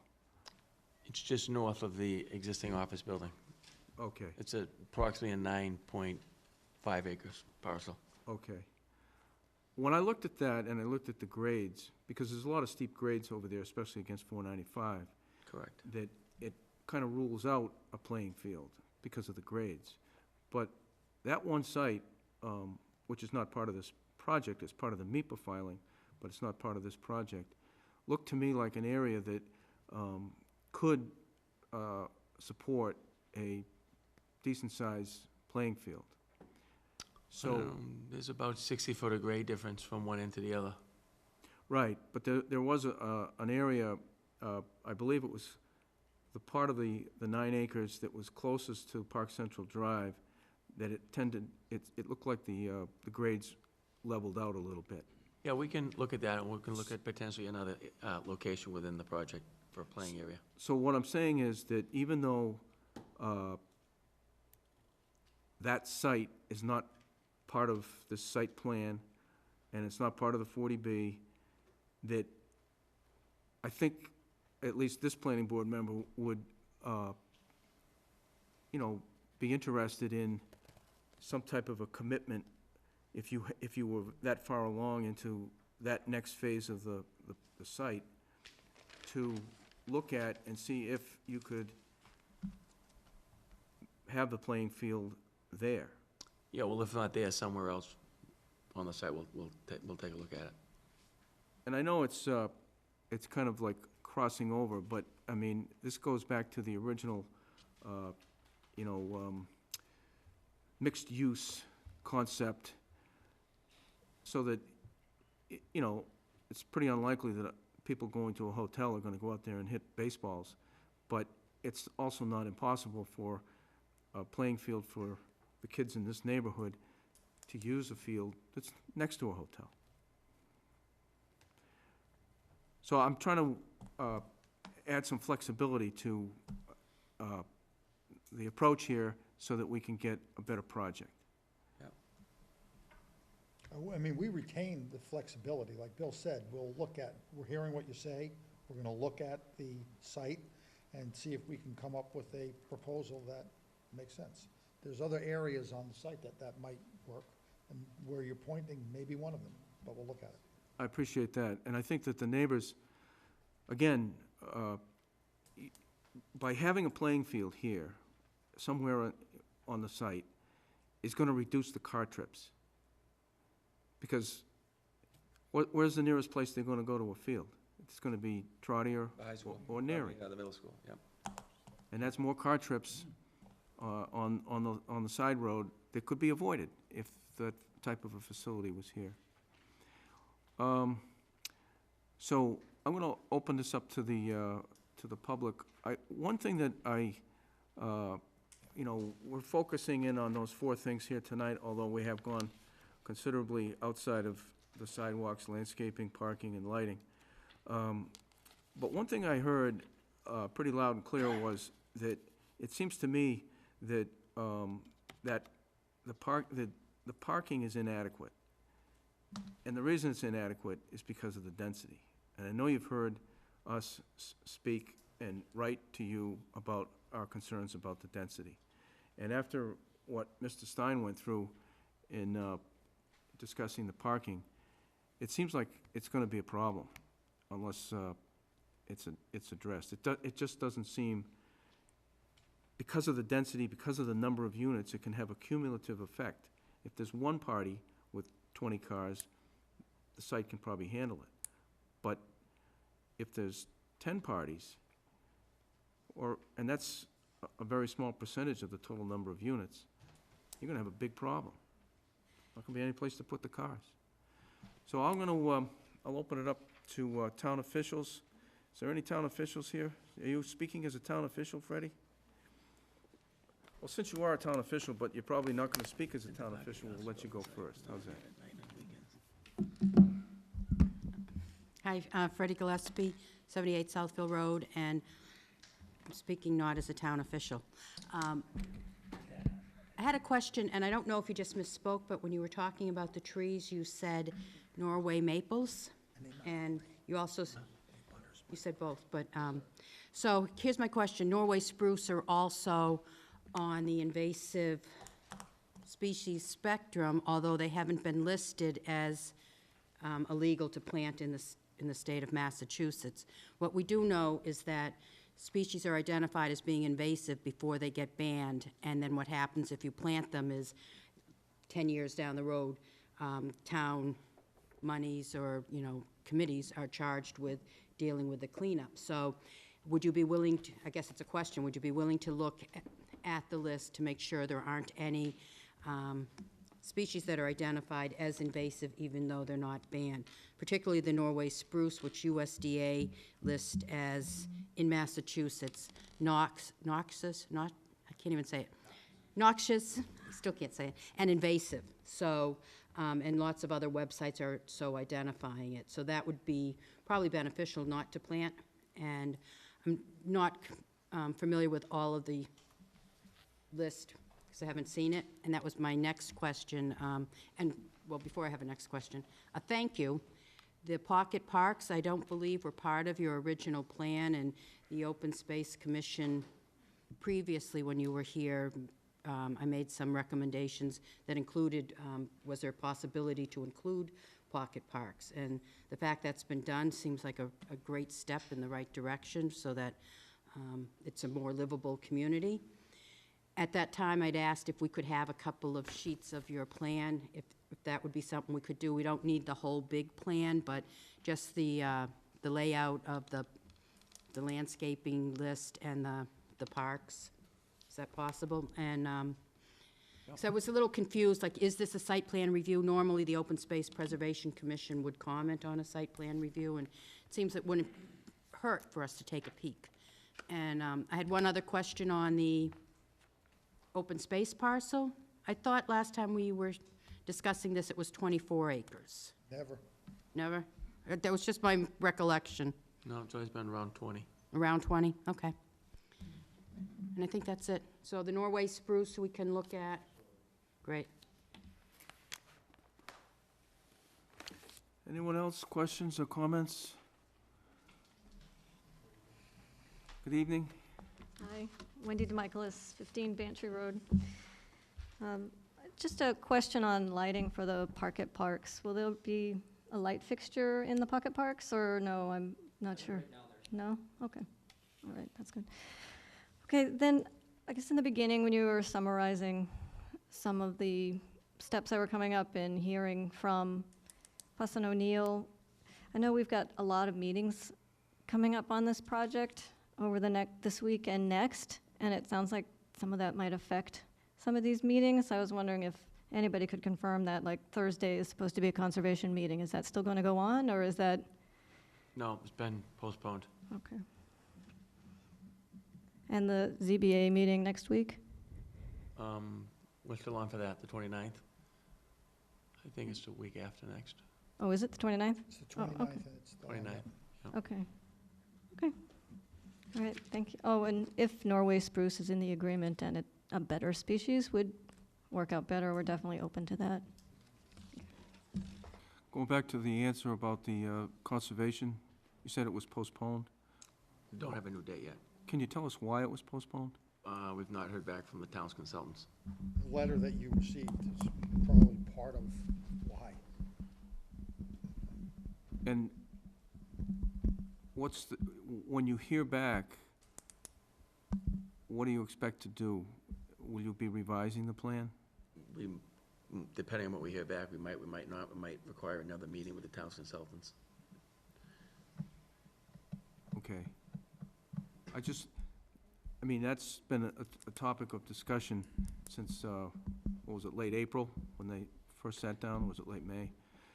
That, as you know, we, in the planning department, share information with conservation and likewise, so that we're trying to coordinate our efforts and be more efficient. So we've been hearing that, you know, there's been some concerns, and as a result of that, with conservation, that the plans would be revised. And that's why Fuss and O'Neill, anticipating that the plans were going to be revised, have not wasted their time or spent their time reviewing this for site plan review if there's going to be another set of updated plans. No, we understand that, but it's also logistics of attempting to get the conservation agent, the consultants, and everyone together to have these meetings. I'm not gonna say that it's been a comedy of errors, but it's been difficult. And we fully anticipate that if plans are made to this site plan, which are within your jurisdiction, expanded or limited, we will be back to you with those revised plans. Thank you. Okay, I mean, that's Okay. the way it is, and that's what we need to do, and we will do that. Okay. The reason I think the board and the public needs to know, you know, kind of what the schedule is and what the steps are, and I think we just outlined that. Yes, sir. Howard Rose, 2 Bantry Road. You said that this section here has been revised with Park Central. I was hoping someone could explain that and what's happening with the existing properties, the proposed hotel, and assuming how they use those roads and what's going on. We haven't heard anything about that. So that's my first question.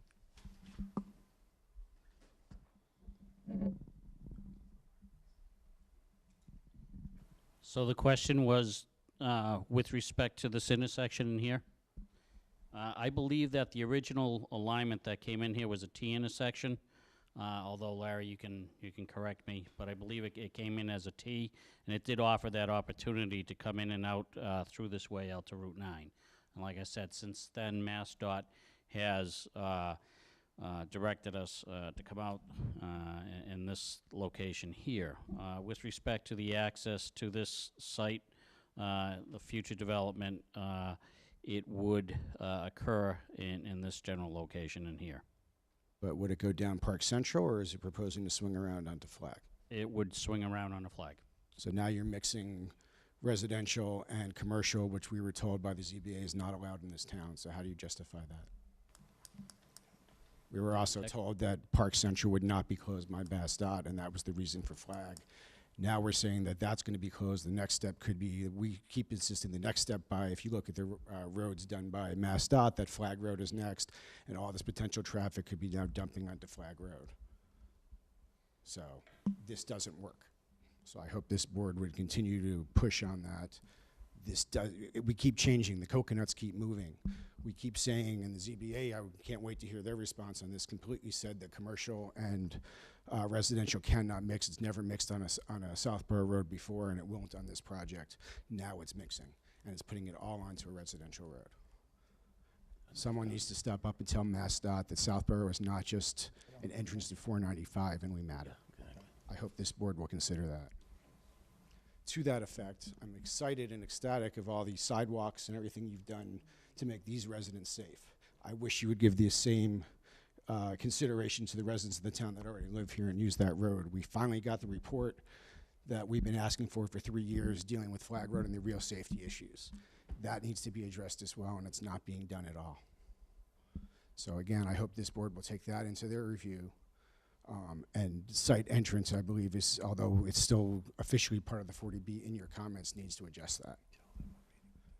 Question for our lighting people. I think what you've done on the roads as far as keeping it dark is brilliant. My question is there a light on the patios of each one of these units going back? There'll be some kind of deck light. And is there a detail on that and wattage and all that? That's a detail, obviously, I think the neighbors right behind, because as much as this is done, those could be equally as offensive. It's something we can look at. I'll look into that. That's architectural, but I'll look into that. Okay. Thank you.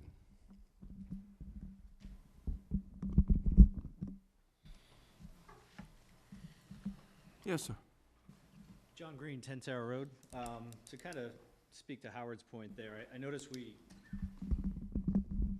we kind of covered this up too while we're at it, right? So, where am I? Here is Route 9, correct? Route 9 here. So we have an existing gas station, we have an existing hotel, along with the existing office park that sits somewhere over here. Is this road gonna be ingress only? And if so, what, if any, access does the hotel and the gas station, as well as the office park, have to this road? And can they go out Park Central? So when I come in the gas station, where do I go? I can't now come back out Park Central like I used to, I don't believe. Gas station hotel is still two-way. Gas station and hotel is still two-way today, right? What's the expectation of MassDOT It will remain two-way forever? unless Mass DOT changes it. Okay, then I think we need to have clarification around Mass DOT. I think we also have to look at the 495 and Route 9 plan, which closes that access as an egress altogether. No, it doesn't. I did submit in the Mass DOT plan online, it does. Doesn't. It shows entrance only. I told you, it remains two-way for the hotel and the gas station. Okay, but that's not what the plan says online, Mass DOT. I don't know which plan you're referring to. Okay, it's on the town website. Well, it's probably an old plan. Okay, well, I think we need a clarification around that. And if so, if that is going to be closed, I think we need the metrics around. I just told you it's not gonna be closed. Okay, I don't believe that from what I've seen. Well, look, if the town has bad information on the website, I can't help that. I think it's, you've been saying this for a long time. If you have information from DOT or anyone that says it's gonna be closed, please share it with us. I believe Our Mr. Semino, information I believe is Mr. that it's not. Semino has a meeting with Mass Okay, DOT cool. coming up, so, Good. like I said, as long as we get clarification around that, I appreciate that. A few other things that I'd like to go over here. So, can you tell us what the height of the buildings are that abut the neighbors? They're all 2.5 story. Which is how many feet? I mean, a story and a half, sorry. 9, 10, to the bottom of the roof would be 18 feet. Then you've got the roof above that.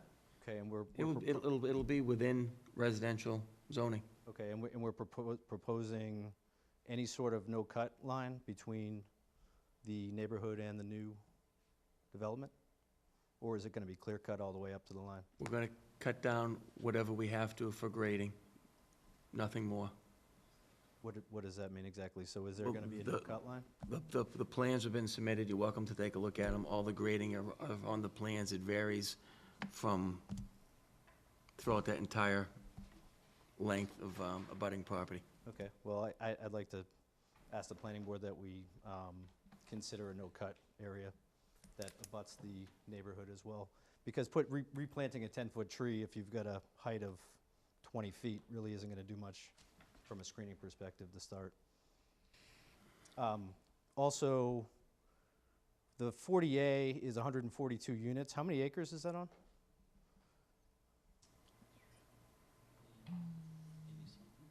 No. 50-something. It's 50 plus. 82, 72, 62. Yeah, approximately 50-something acres. 50-something acres. And do we know how many acres we're cutting down, tree-wise, for that? Not off the top of my head, I don't, but I'm sure it's on the plans.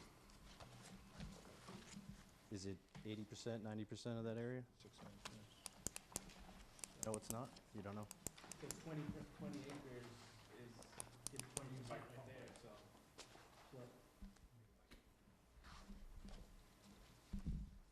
If the open space parcel is about 20 acres, we're not cutting down, give or take 20 acres in the back. I'm concerned about the density area, right in here. The open space is way off to the side. Yeah, but you said the percentage, so over the whole, of the whole parcel. the 20 acres in the back is about 20% of it. So it's gonna be, so it's 80, well, it's, No, you have all those wetland because areas. it's all the wetlands that cover most, and that's the light green that show. So these are all the wetlands pockets that are gonna stay, that can't be touched due to the Concom for the 20-foot. So all these pockets are going to be staying. Okay, so we don't know what the approximate acreage of all of this is that's gonna be clear cut? The entire townhouse site is approximately 63 acres. So, I mean, I don't know if that, and what's gonna be clear cut, or whatever we need to cut to grade and build. So it seems to me like it's a pretty substantial amount from a landscape perspective. Has there been any study done on the noise effect that both the building of the project are gonna do, but also that 495 is gonna have?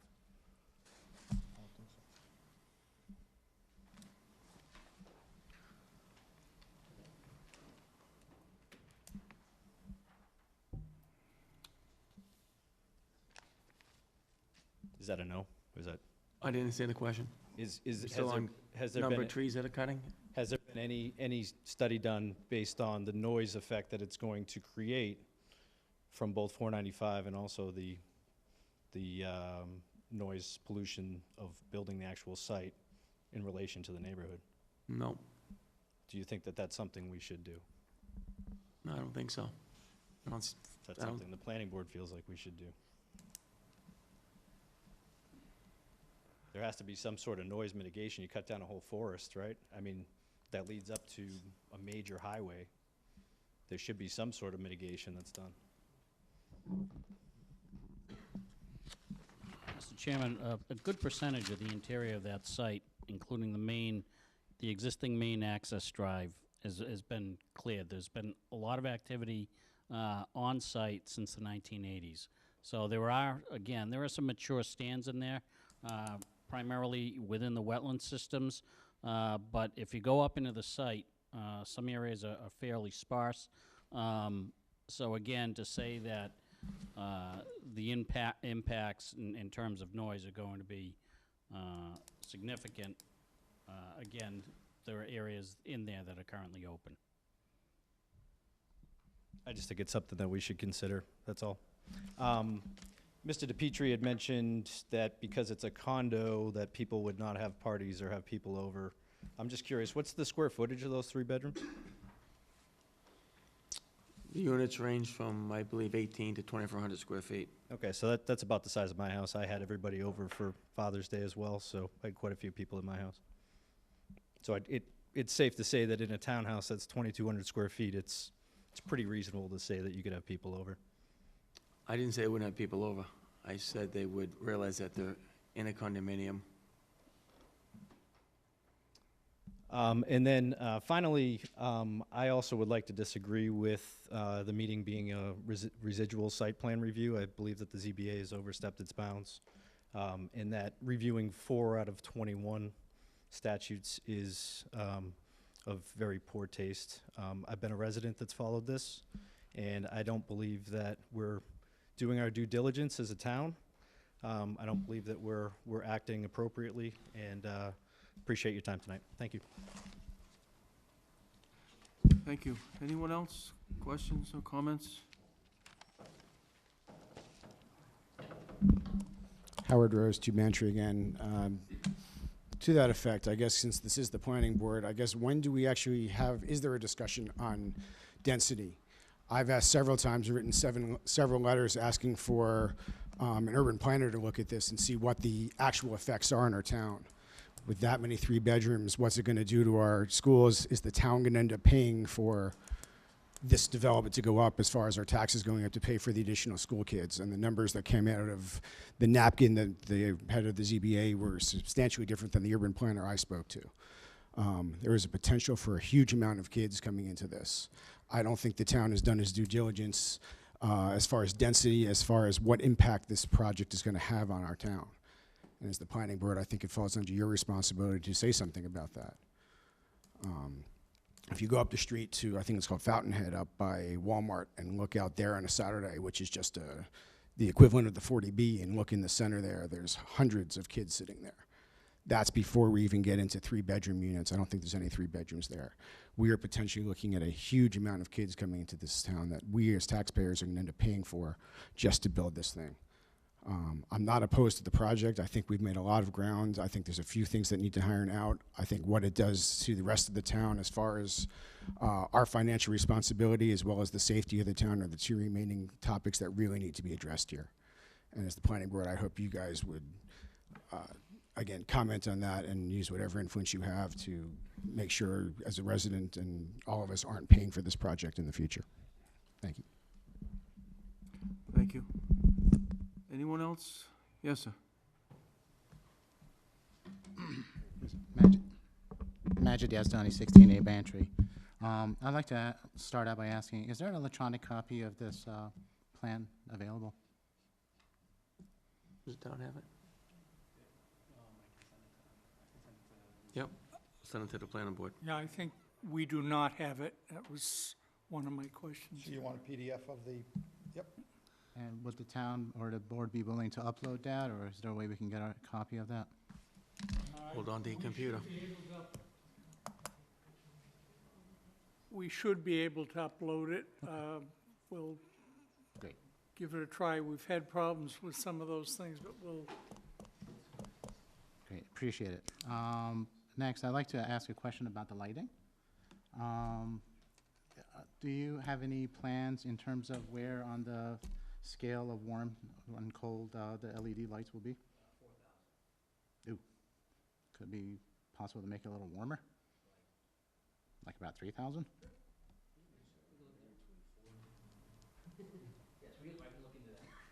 That would be awesome. Absolutely. I mean, that's just my personal preference. I think it would be less glaring, I guess, in terms of, especially at nighttime. The other question I had was in regards to the screening trees that I know there's been some discussions around this. Is there an idea, or are you able to tell me where, or like how the elevation of these buildings that are abutting the neighborhood is compared to the neighbors' houses? Are they lower, higher? Mike, need the mic? Try that. I don't know if in elevation wise, but I know this road's getting cut in about 6-8 feet. So we're lowering this grade and coming that down. So this roadway will be lower than these houses. I don't know if you elevation, house to house, where that falls. But I know this road this is a cut. This whole side's basically this whole side's a cut. So we're lowering this whole side to sink this development. So some of the abutters and neighbors are going to be looking down on this project? Yes.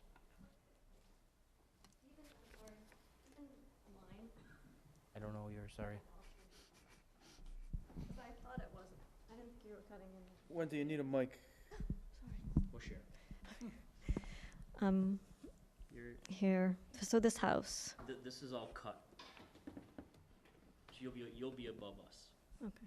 All right. Thank you. That's all. So the trees that you're proposing is about 8 to 10 feet tall? At installation, correct. At installation? Yep. And we're talking about maybe a 40, 50-year time period before they're full grown? Yes.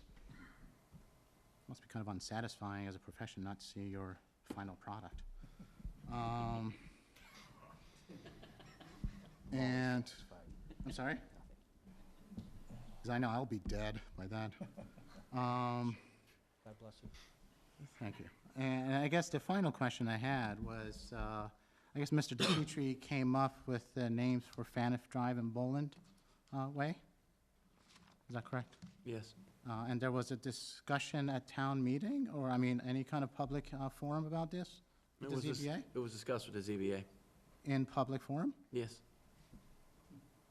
Did anybody else hear about this discussion? Okay. And is there any roads left for Bartolini Way? Not unless we add one. Okay. Thank you. Any other questions or comments? They Yes, sir. Hi, I'm Tom Gittens at 73 Flag Road. I'm not actually a butter by about 6 feet, but I live pretty close to this, and I live right on Flag Road. I just have what may feel like ticky-tack questions, Bill. First off, the stone walls that are there now, are they going to stay or are they going to go away on Flag Road? I'm not sure which ones you're referring to. If they're on the property line, they would stay. Okay. If they're internal, they'll probably, if there's grading, they'll end up coming out. Okay. I mean, as much as you could leave them, that would be nice, right? Yeah, we're not looking to take down anything that we don't have to. Yeah.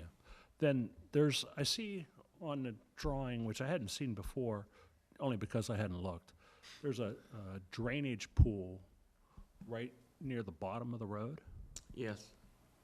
Is that going to be like a waterfall, or is it going to be like a hole with a chain link fence around it, or can you describe what that's going to look like? Wayne, you want to go through that?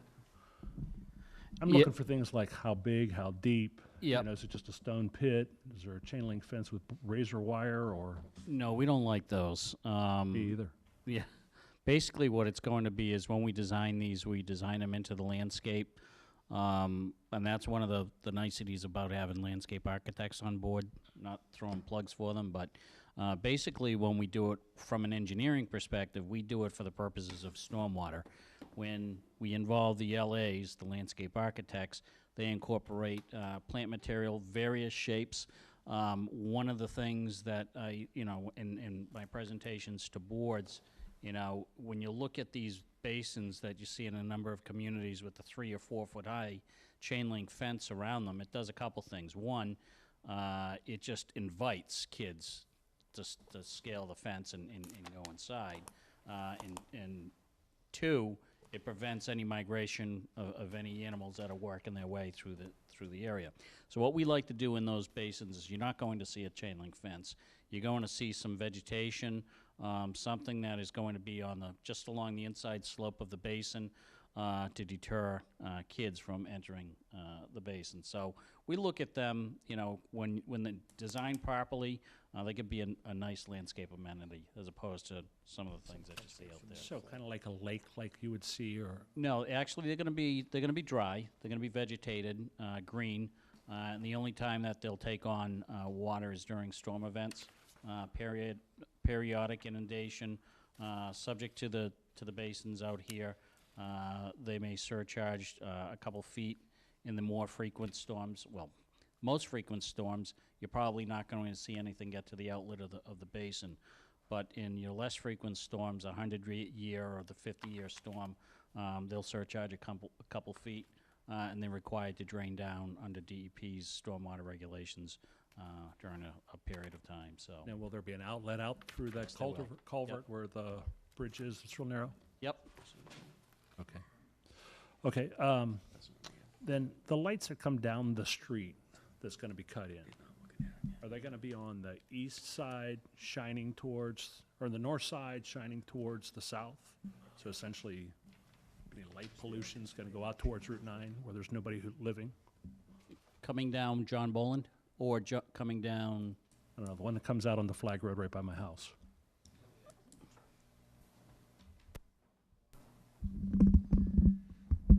This in here? Yeah. So this is Flag Road. This one sort of matches that one? Or Sure. won't sit there?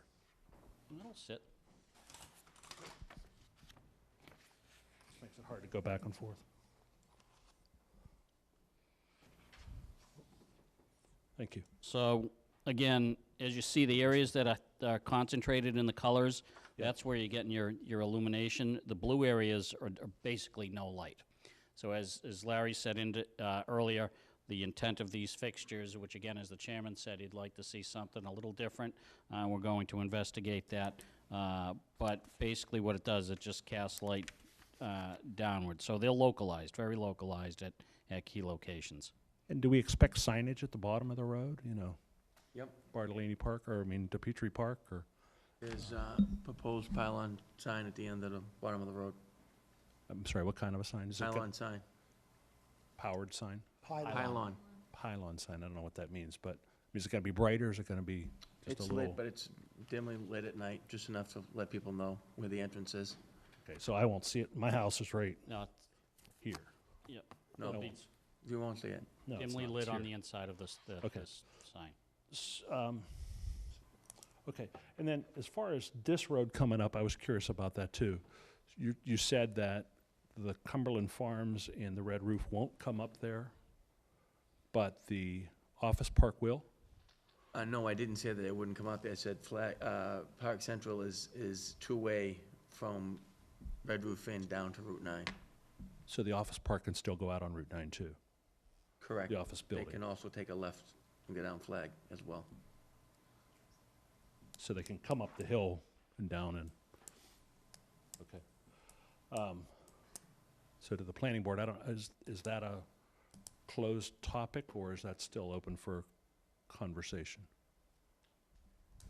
As far as I'm concerned, it's an open subject, wide open. Okay, because my concern with it is, of course, this whole part of the town will come down and go here to the Cumberland Farms to get milk or whatever, and then come through here, come back up, drive right back past my house. So in addition to the houses that come from here, I know, Bill, it's not very many, No, but every I'm extra just- one comes No, by. I'm just saying it's people within the town. You mean, you might think they're coming from Marlboro. It's townspeople coming to get something at Cumberland Farms, going back to where they live. Anyway, thank you. So what I was asking though about the lights will shine this way? As The opposed lights are meant to shine down, down? down, Okay. but you won't As long see as not- anything at your house, nothing. Cool, good news. So it is. There's a peak. Like I said, I don't live right on it, but there's a peak right here. Will the pine borders be here too? There's, Right here? yes, there's planting along that buffer as well. Yep. Thank you. And then you said as many large trees as you can leave on Flag Road, you're gonna leave? Yep. But, you know, there's big oaks along there. We're not planning on cutting any trees on Flag Road at this point, unless the town asks us to. Okay, and then I was just gonna ask about where the kids play too, but you've already addressed that. And then I guess my last question to the planning board is that the acre zoning doesn't come into play for 40A projects either? It's waived as part of that? The density, that part of the site plan review and the rules and regulations for the subdivision of land, the ZBA waived all that. The ZBA has indicated that through the use variance that all of that has pretty much gone out the window. Between the use variance and then the subsequent waivers that were granted throughout other areas of the zoning code that were not in the use variance, it's pretty much all been waived. And again, we believe that they have no jurisdiction to do that. Mr. Chairman, if I could just clarify, because it seems to be a repeating theme. This project is being developed as a condominium under Chapter 183A. There is no requirement that we develop this project under the subdivision rules and regulations or as a subdivision. These kinds of large areas have been the subject of condominium development throughout the Commonwealth. The topic has been vetted over and over. It was not just my opinion. We've had attorneys from Boston dealing with the condominium issue.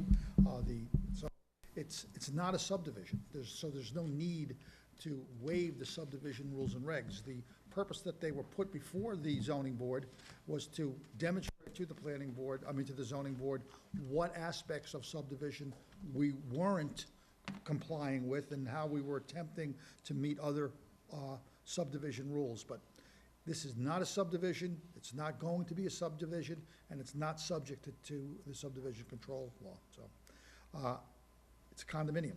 And it's a condominium with private roads or private drives, which is a completely lawful way of developing property. And I'm not going to get into the jurisdiction again, but that's how we proposed it to the zoning board, and that's how we're proposing it here, and that's how we're going to develop it, as a condominium. It's going to be a multi-unit condominium with townhomes, 40B, and a reserved area for future development, which would be subject to permitting if and when that area is developed. Mr. Jenks? Can I just say one more thing? Then I'll sit down. I just wanted to say that, and I'm sorry, Mr. Jenks, Go right if it's ahead. all right. Yeah, I just wanted to say that I've said to Mr. DePietri before, and I said to Don and to, I think, Mimi before, and Jesse as well. I think of all the things that could go up on that hill, this isn't a bad one, right? There's a lot worse stuff that could get built behind my house, and I know I'm not as close to it as some of you guys, but this could be a lot worse. I still think there's a few things, as I just brought up, that trouble me a little bit, but the world could be a lot worse than this. Thank you. Mr. Jenks?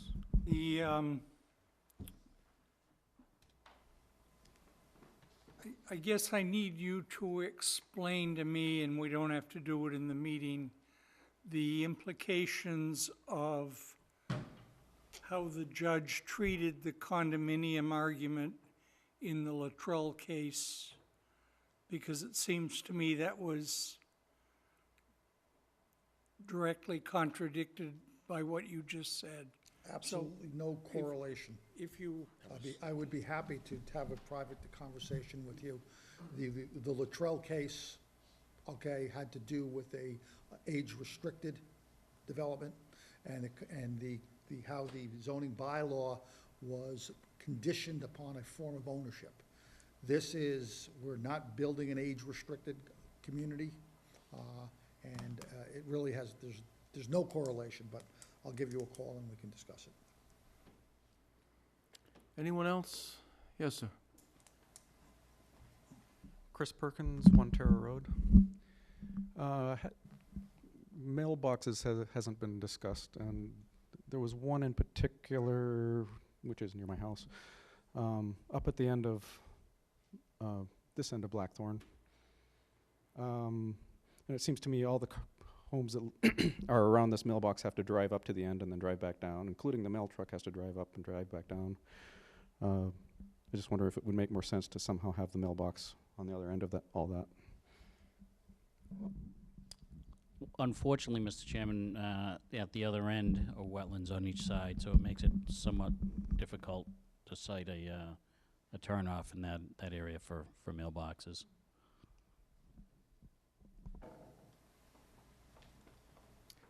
Which relates back to the density. Yes, ma'am. Linda Perkins, One Tower Road. That whole place is wetlands. Right behind my house is all wetlands. That's why there is no bordering trees that you're putting in. It's all wetlands. Move the mailbox from here so when the mail people come, they don't have to swing their lights around in my backyard every time. When the 10 different people who live there every day come to get their mail, they don't have to swing their lights in my backyard. Put it down the other end. Mr. Chairman, we'll take a look at it. Thank you. We'll take a look, see what we can do.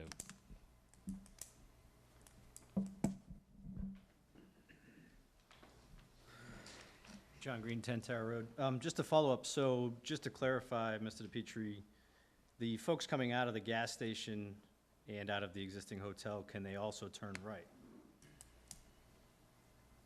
It's two-way.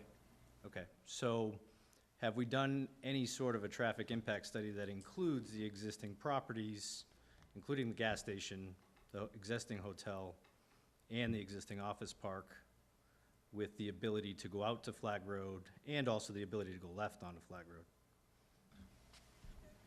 There's been four traffic studies done to date. But do they include those buildings? At least two of them include it. Could you cite which ones those are? The two latter ones. Which ones are those, the TEC? The last two ones that were done. Which ones are those? TEC, TDG? Jonathan, you know what? Which ones? The ZBA has a copy, the planning board has a copy. You're welcome to come down to town hall and read them. Okay. I'll even email it to you. In Yeah, fact, I don't have believe emailed that them to you before. I don't believe that they included the They existing. do include it. It's Existing been- gas station. It's been two-way, almost from the beginning, Okay, all right? Almost from the beginning. Well over 18 months now, it's been two-way. okay. Well, we'll take a look. And also the Mass DOT study that is on the website also restricts any left-hand turn onto Flag Road, correct? But I have no idea what's on the town's website. It sounds like the stuff is outdated. Okay, well, I think we should look at that too. I think there's a very good likelihood that that is outdated. Yep. And when the town recently changed its web provider, a lot of things from the old planning board website were carried over onto the new one, and we've got to get through them and weed them out. But I think the report that you're talking about is outdated. Yeah, and I'm pretty sure the 3,300 cars per day didn't include those areas, so we'll look into that.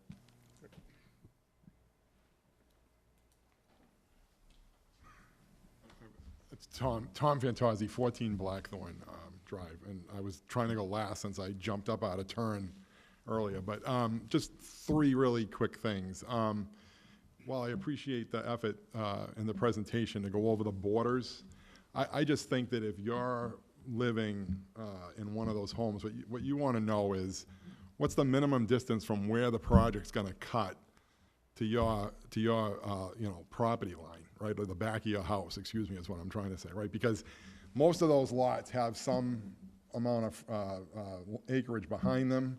Obviously, that's the lot that the people own. So, I mean, if you all identified where the minimum number is and what the average is and what some of the maximums are, that would go a long way to helping your tree argument, because, again, the trees are going to be, as you said, 8 to 10 feet in diameter at the base, but they're only going to be an inch or two at the top, so there's going to clearly be a lot of potential from the current neighborhood into the new development if you don't understand the distance. Because obviously if there's 100 yards, then that provides different border than if there's only 25 yards. So I just think if you want to help at future meetings, instead of just talking about the trees you're going to plant around the border, it would be good to identify those setbacks to the houses that basically go along Tara Road, okay, right? Yeah, right up that road, okay? The other thing is the 495 question that someone brought up. That's a very interesting question as well. What's the minimum distance of untouched trees that are going to still exist from, I'll just say, 495 to the other border? Because I hadn't thought of the potential noise that's going to now be increased from the highway because those trees have been removed. So anyhow, relative to the point about the perimeter, I just think those are two details that hopefully wouldn't be too hard for you all to grab and have at future meetings. The final point is just simple cooperation. Look, Southborough is a small town. You don't have to be too intelligent to recognize that. And we're talking about putting 320 families in 88 acres, okay? So that's like a quarter-acre average. And that's, by the way, if you don't, you include the pond and the, so it's even worse than that, okay, is what the projects are. So while I understand from a litigation standpoint that you can develop it as a condo, I don't think you're going to find many condo complexes that also have a 40B piece in the back that have 495 on one side, Route 9 on another side, and a neighborhood that basically has acre lots on the other side. I would challenge you all to find some sort of case study in this state, or for that matter, any other state, that shows that. So where am I going with this? It's obvious that cooperation is lacking here. I mean, if the play was to get the ZBA, whose mission is affordable housing, to try to put the lead out in the water to get this thing to happen, it's not going to work. We've got an intelligent planning board here that's going to review the 40A project. You've admitted that your business case for both projects are tied together. So from a business standpoint, I'm talking from the development side, you have to have cooperation on the 40B and the 40A. Therefore, you have to have the planning board, and therefore you have to have the neighborhood. So if we want this to go on forever, because by the way, I think it's been going on for 20 years is what I've heard. I've only been in the neighborhood for about 13, but the point is, I think cooperation would go a long way, and transparency would go a long way to work this, and it's obvious, listening to some of the tone here, that that's not happening. Now, if it's because you've dealt with angry neighbors for 15 years and you've had it, then maybe you ought to make a list of what you don't like from our side. And we have our attorney, we can make a list of what we don't like from our side. But it's pretty obvious to me that right now the whole thing is hamstrung between all the regulatory agencies you have and your business case and this myriad of, I'll just say, process that doesn't seem to be getting anyone anywhere. And it's got us all here late on a very, very nice day. So anyhow, I just throw that out for what it's worth, and thank you for your time. Thank you. Anyone else? We've been going at it about 2.5 hours, a little more than 2.5 hours. If there's anyone that wants to speak, we'll keep it going, but if not, then I'll move on to continuing the public hearing. The current timeframe for site plan review expires on July 17th. Our next planning board meeting is July 18th. Based on what I heard earlier, relative to the Conservation Commission meeting this week being moved out, is it your intention to request an extension of the site plan approval? Well, it wasn't. I was hoping that we were going to have another opportunity to meet with this board before the 17th. Are they meeting once a month or twice a month? The planning board? Yeah. This will be our third meeting in 3 weeks. Our next planned meeting is July 18th. So that's a month, basically. If you want to entertain a meeting in between, if you think it would be productive, I think it would be. before July 17th. Yeah. I think a lot Well, of this July stuff. 17th is a Sunday, the 18th is a Monday, so yes, it would be the week before. I'm not saying all of it, but I think a lot of this we can address. At least move it off the table.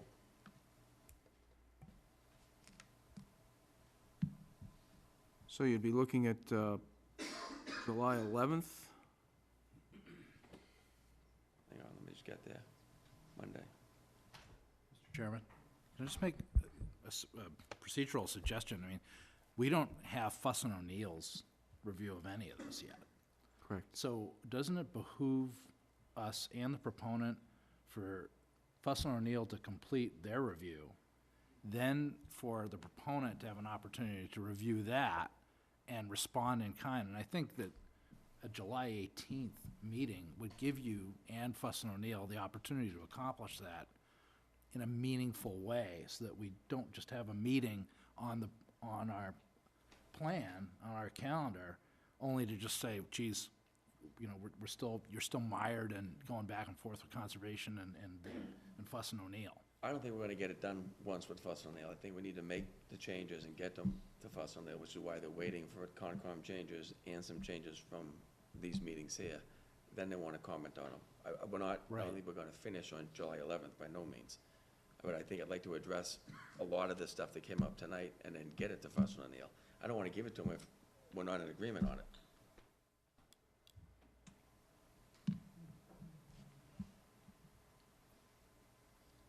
If I thought we're gonna get it done on the 18th with one meeting, believe me, I have no problem waiting till then.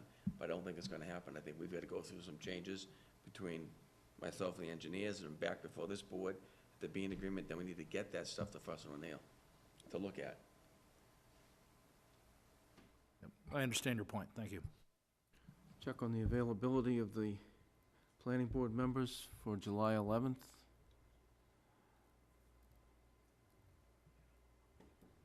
Yeah, I'll cover for you. Ready tonight? Yes. I'll be here.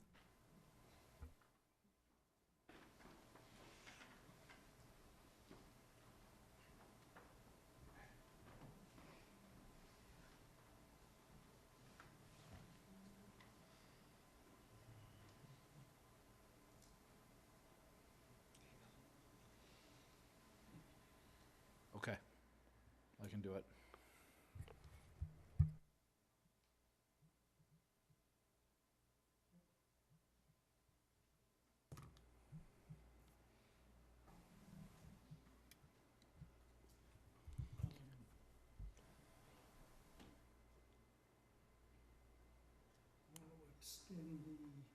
deadline for the site plan review?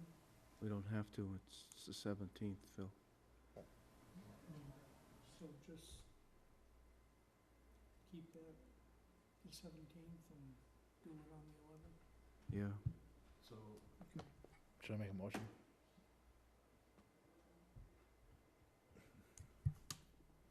Hold on.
Yeah. I just,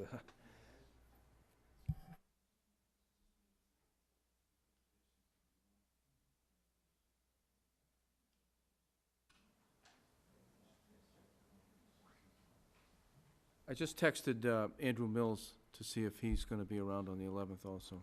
But we do have 3 members that can be here.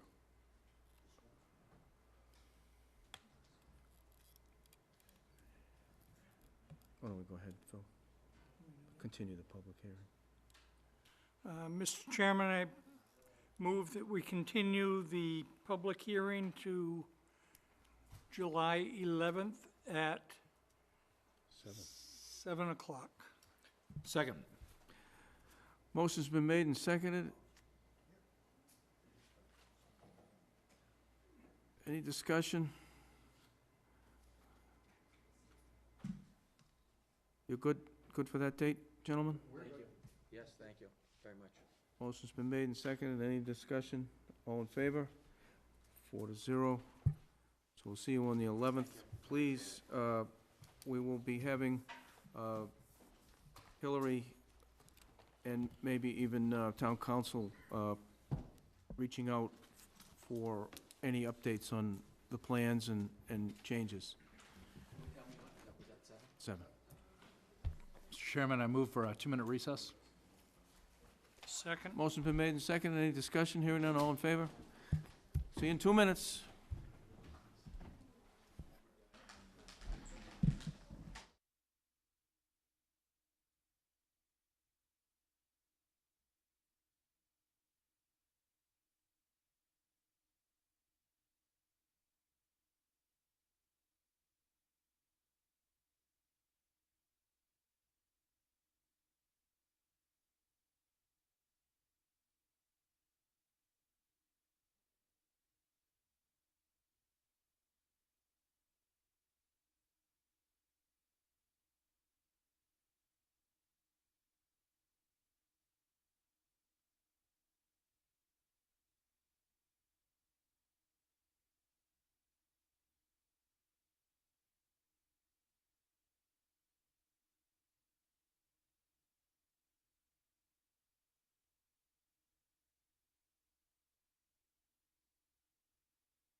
You're on. Planning Board is back in session from our 2-minute recess.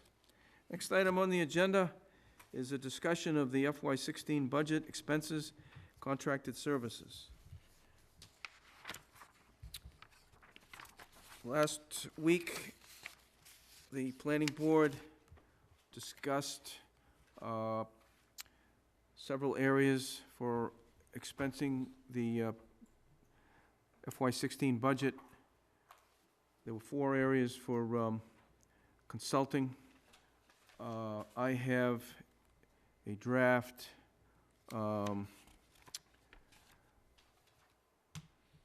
contract for Mr. Scow that I'll distribute tonight, and if there's no objections, then we'll go ahead with that. Mr. Jenks, you have a draft zoning consultant contract. Will you be able to distribute that tonight? I don't have a hard copy of it. Do we have access to a printer, or? I'll email it tomorrow morning and Okay, can you, send it out. can you, in the absence of, I think the board can, if you tell us the details of it, the board would then, and the public would then have knowledge of what we're proposing to do. If the board feels, and no one feels we could launch on that, and no one from the public objects, then we can decide that tonight, and then move ahead if there's no editing recommended when you send it out. Yeah, the pertinent part of it is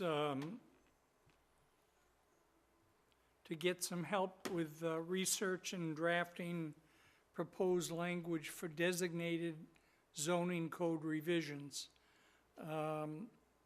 Second item is advice about recent trends in municipal zoning codes. Third is to have the person available to answer questions and suggest approaches to our code update. And the last one is to give us advice, if available, regarding recent court rulings that deal with planning and zoning topics. And that's the way the scope is described here. It's mainly to start with the site plan review part of the zoning code and revise that and bring that up to date. That's a difficult part of the zoning code because that doesn't get its rights from the state's zoning act. That's dependent on court cases that have allowed that, where the legislature has not put it into the zoning act. So the rules are a little bit iffy, and we're hopeful of getting someone who's done work in Southborough and familiar with our zoning laws and start with that. And if there is time and money left over after that, we have the ability to pick item number 2 that we want that same help with. It's using what we have now as a resource. It's using what the ZAC committee came up with as a resource, along with this consultant and her knowledge of the zoning codes in Massachusetts and surrounding towns. I have blank here, the time period and the funding for that. I don't know what is available for the funding. I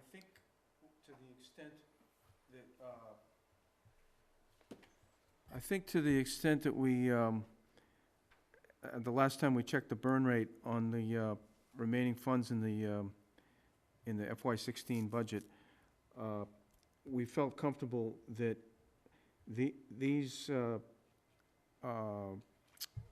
consulting contracts would not exceed the $10,000 amount.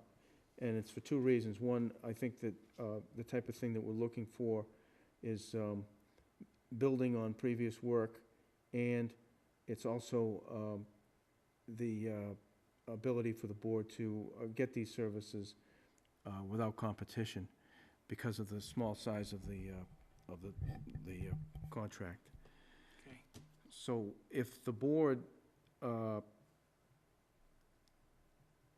feels comfortable with the way Mr. Jenks just described this, and then he agrees to send us the text, and if there's no objections, then we'll press on with getting it under contract. I'll just comment too that this is a very simple one-page document that's modeled after the documents that are being used now in the town clerk's office to, I think, get summer help. So it's a very simple read.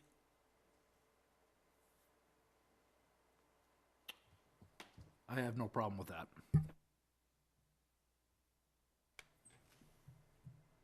I just have a question, just to avoid duplication of effort.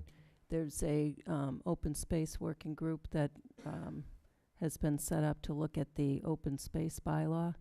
So will that not be number 2 of the? That will not be included in this. Okay. And also, I understand the legislature has, they're at some stage of adding the site plan to the Mass General laws. So. As they have been for. So Mimi, were you good with? Yes, I support that. Okay, as do I. So that essentially is the green light on that one, Phil. I'm going to go back to the contract with Mr. Scow. I have a copy of it here, and there's 7 items of service that the consultant would provide. Answer phones, provide office coverage and customer service related duties to residents, vendors, and contractors. Provide administrative support to the town planner and the planning board. Coordinate meeting-related activities to support the office. Be available for other departmental tasks as needed. Perform computer-related tasks, including GIS projects. Coordinate actions and assist other town departments and officials with whom the planning department/planning board interact to accomplish jurisdictional responsibilities. And then perform field work and attend meetings. This also would be under the $10,000 limit, and it essentially is geared toward approximately 15 hours a week, which is flexible depending on the workload, for approximately 33 weeks. Again, and this would, this contract would begin before July 1st and conclude sometime around, I believe it's listed here, oh yeah, April 30th, 2017, which is more than 33 weeks, but there's a, depending on the workload and the availability of the consultant, it it should, the tasks should be accomplished within that time frame. So if there's no objections to that, press on with that contract. All three? Yes. Absolutely, yes. Yes. Okay, so that takes care of 2 of the 4. Mr. Stein? So at the last meeting, I had expressed some concerns about forming a meeting with the open space working group and generating request. Now, what happened was the open space deed research project working group happened to be meeting last week, and during the course of that meeting, it became evident that we would be able to, because of the hard work and efforts, particularly by the Open Space Commission members of that working group, Freddie Gillespie and Lisa Bracchio, that we could actually formulate a sensible work request within that working group to put forward essentially next steps from the deed research project. So if you'd like, Mr. Chairman, I could read through them. Similar to the way I just read through and Mr. Jenks read through his. Explanation and clarification of Mass General Laws, Chapter 184, Section 27. Why don't you hold on one second? Let the record show that Mr. Mills has physically entered the meeting, but I believe through our texts and your texts that you're able to confirm that you have watched the entire meeting? I have watched the entire meeting, yes, except for the car ride over here. So, yes. Very good. So this is pertaining to what should be noted on the plans and on the decisions in order to get the optimum protection for open space. There are many deed restrictions that need to be re-recorded due to time frame expiration, so we would want to we would want the consultant to provide process to accomplish this. We would want the consultant to review open space parcels categorized as needs improvement or protection level 1 and 2 on each subdivision in the report and advise as to steps to remedy. Formulate a template for future subdivision approval for language pertaining to requirements in the decision, plans, and special permits. Formulate a recording process that ensures that after subdivisions are approved and finalized, the requirements are met. Recommendations of process for the town to update the GIS layer and database of the current product as new subdivisions are approved. So with all that said, the consultant would meet with the working group twice, once to review project scope and a second time to review the draft prior to finalization, and a final presentation to the planning board. The contract term to begin June 27th and end no later than April 30th. As it happens, not only were we able to formulate these next steps for the consultant to review, but we have actually reached out to the consultant, which is Mass Audubon. They have expressed an agreement of the broad strokes as I just laid out.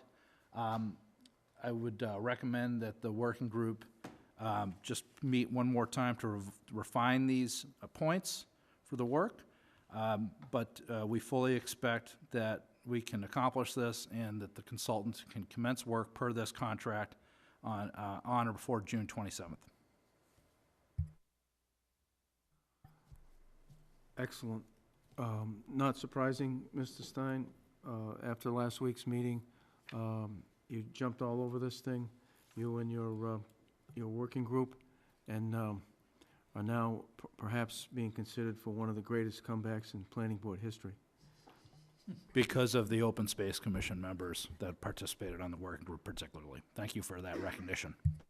So I'll ask the board if we're comfortable with this proposed consulting contract as Mr. Stein described it.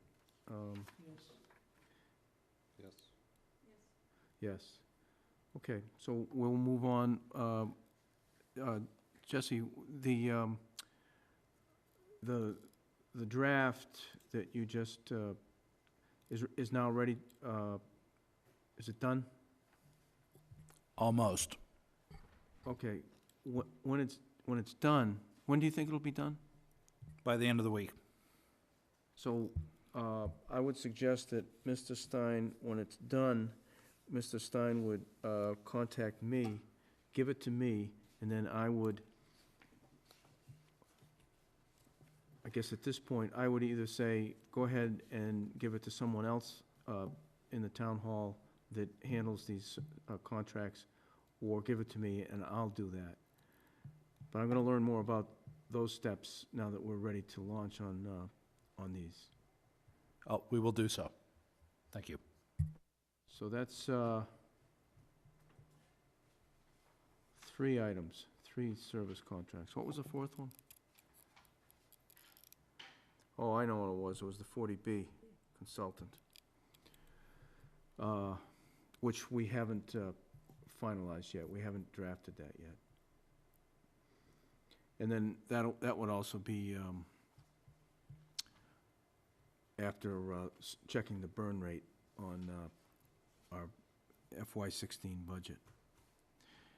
I talked, continuing the discussion of this agenda item, I was in the planning office a couple of times today, and Hillary has identified some furniture items that will enhance the function in the office. She's located some new filing drawers or cabinets that will better fit into the space in that department room or rooms. And she's in the process of working with the facilities person to accomplish purchasing those items. And I think it's going to help the efficiency in the office and also help with you know, a little bit of a more of a modern product to work with. And continuing this week, I will be discussing with others in the town hall administration relative to other things that we discussed last week, which was the any of the software or hardware upgrades that we can accomplish, and any other items that will help the department or the departments that we work with improve their operation. Anything else on that item? Very good. Next item on the agenda is the town planner update. This morning, I met, Vanessa and I met with the candidate to discuss the salary range and details of when she could begin to work as a new town planner. There was quite a bit of discussion. It's still a few loose ends yet. We finally got Joe to meet with Hillary. I thought that went very well. So it could be as soon as tomorrow morning that we finalize and make have Vanessa submit a written offer to have the position filled. So we're slowly getting there, but good progress today, I thought. Anything on that? Anything else on that? Any questions or comments? She's still interested, correct? As of the last time we talked, that's correct. Great, thank you. Which was, we met this morning at 10, we left here at noon, and then I spoke again with the candidate at, I think it was around 1 o'clock, and then again around, I think it was 4 o'clock. And I asked not because I'm questioning her commitment to it. It's just, it seems like we've had, throughout this process, we've had varying interactions along the way, that's all. It had nothing to do with Joe's commitment. Just wanted to make sure.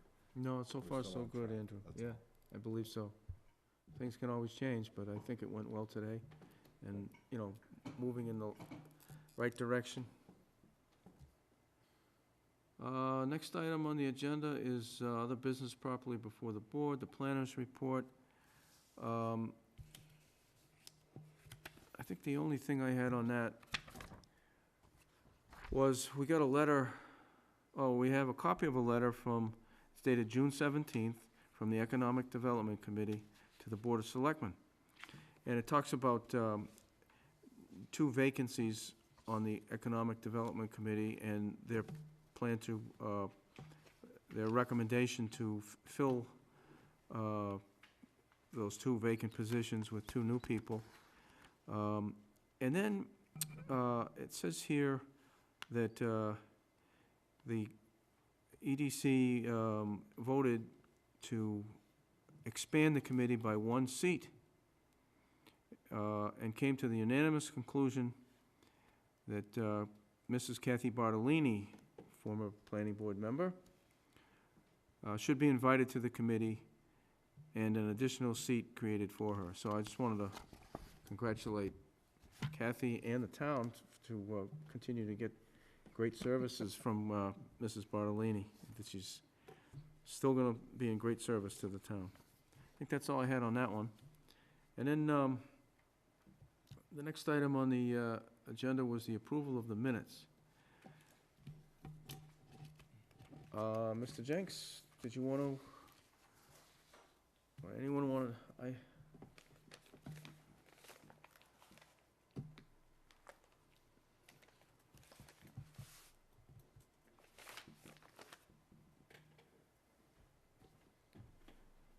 Dustin, get all the updates out? I haven't seen anything new. Mr. Chairman, did Destiny send out the updates? I don't know. I had a packet here of meeting minutes, but it didn't come from Destiny.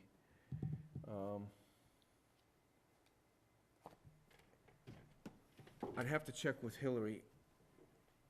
And it's unfortunate that it seems like every time I get in here to go over different things, that we never get to the meeting minutes. So does anybody have any news on that, other than my lack of news on the meeting minutes? No, sir. All right. We'll have to continue to check on that and see what we can get. She did, actually, earlier in the week, earlier last week, she and I did go over, actually, she did receive, she did make some improvements on the meeting minutes. I actually remember she showed me the draft of one set that she was almost completed, and it was our last meeting, because Destiny wasn't here, and so Hillary had to watch the video and create meeting minutes. And I think at the same time, she may have told me that Destiny forwarded those loose ends that we talked about at the last meeting. So we're getting closer, but yes. So what's the process for making, I have some corrections on the June 6th minutes, so what's the process for making those corrections? I think what we should do is have everything go through Hillary, so she can keep track of what's out there for her to do, and what's out there for Destiny to do, and what's out there as far as, the first draft, and then any revised drafts. I think Hillary would be the best to keep track of all of that. We've kind of pulled her away from that over the last several months, and I think it'll work better if we bring her back into it. Agreed. So send those to Hillary.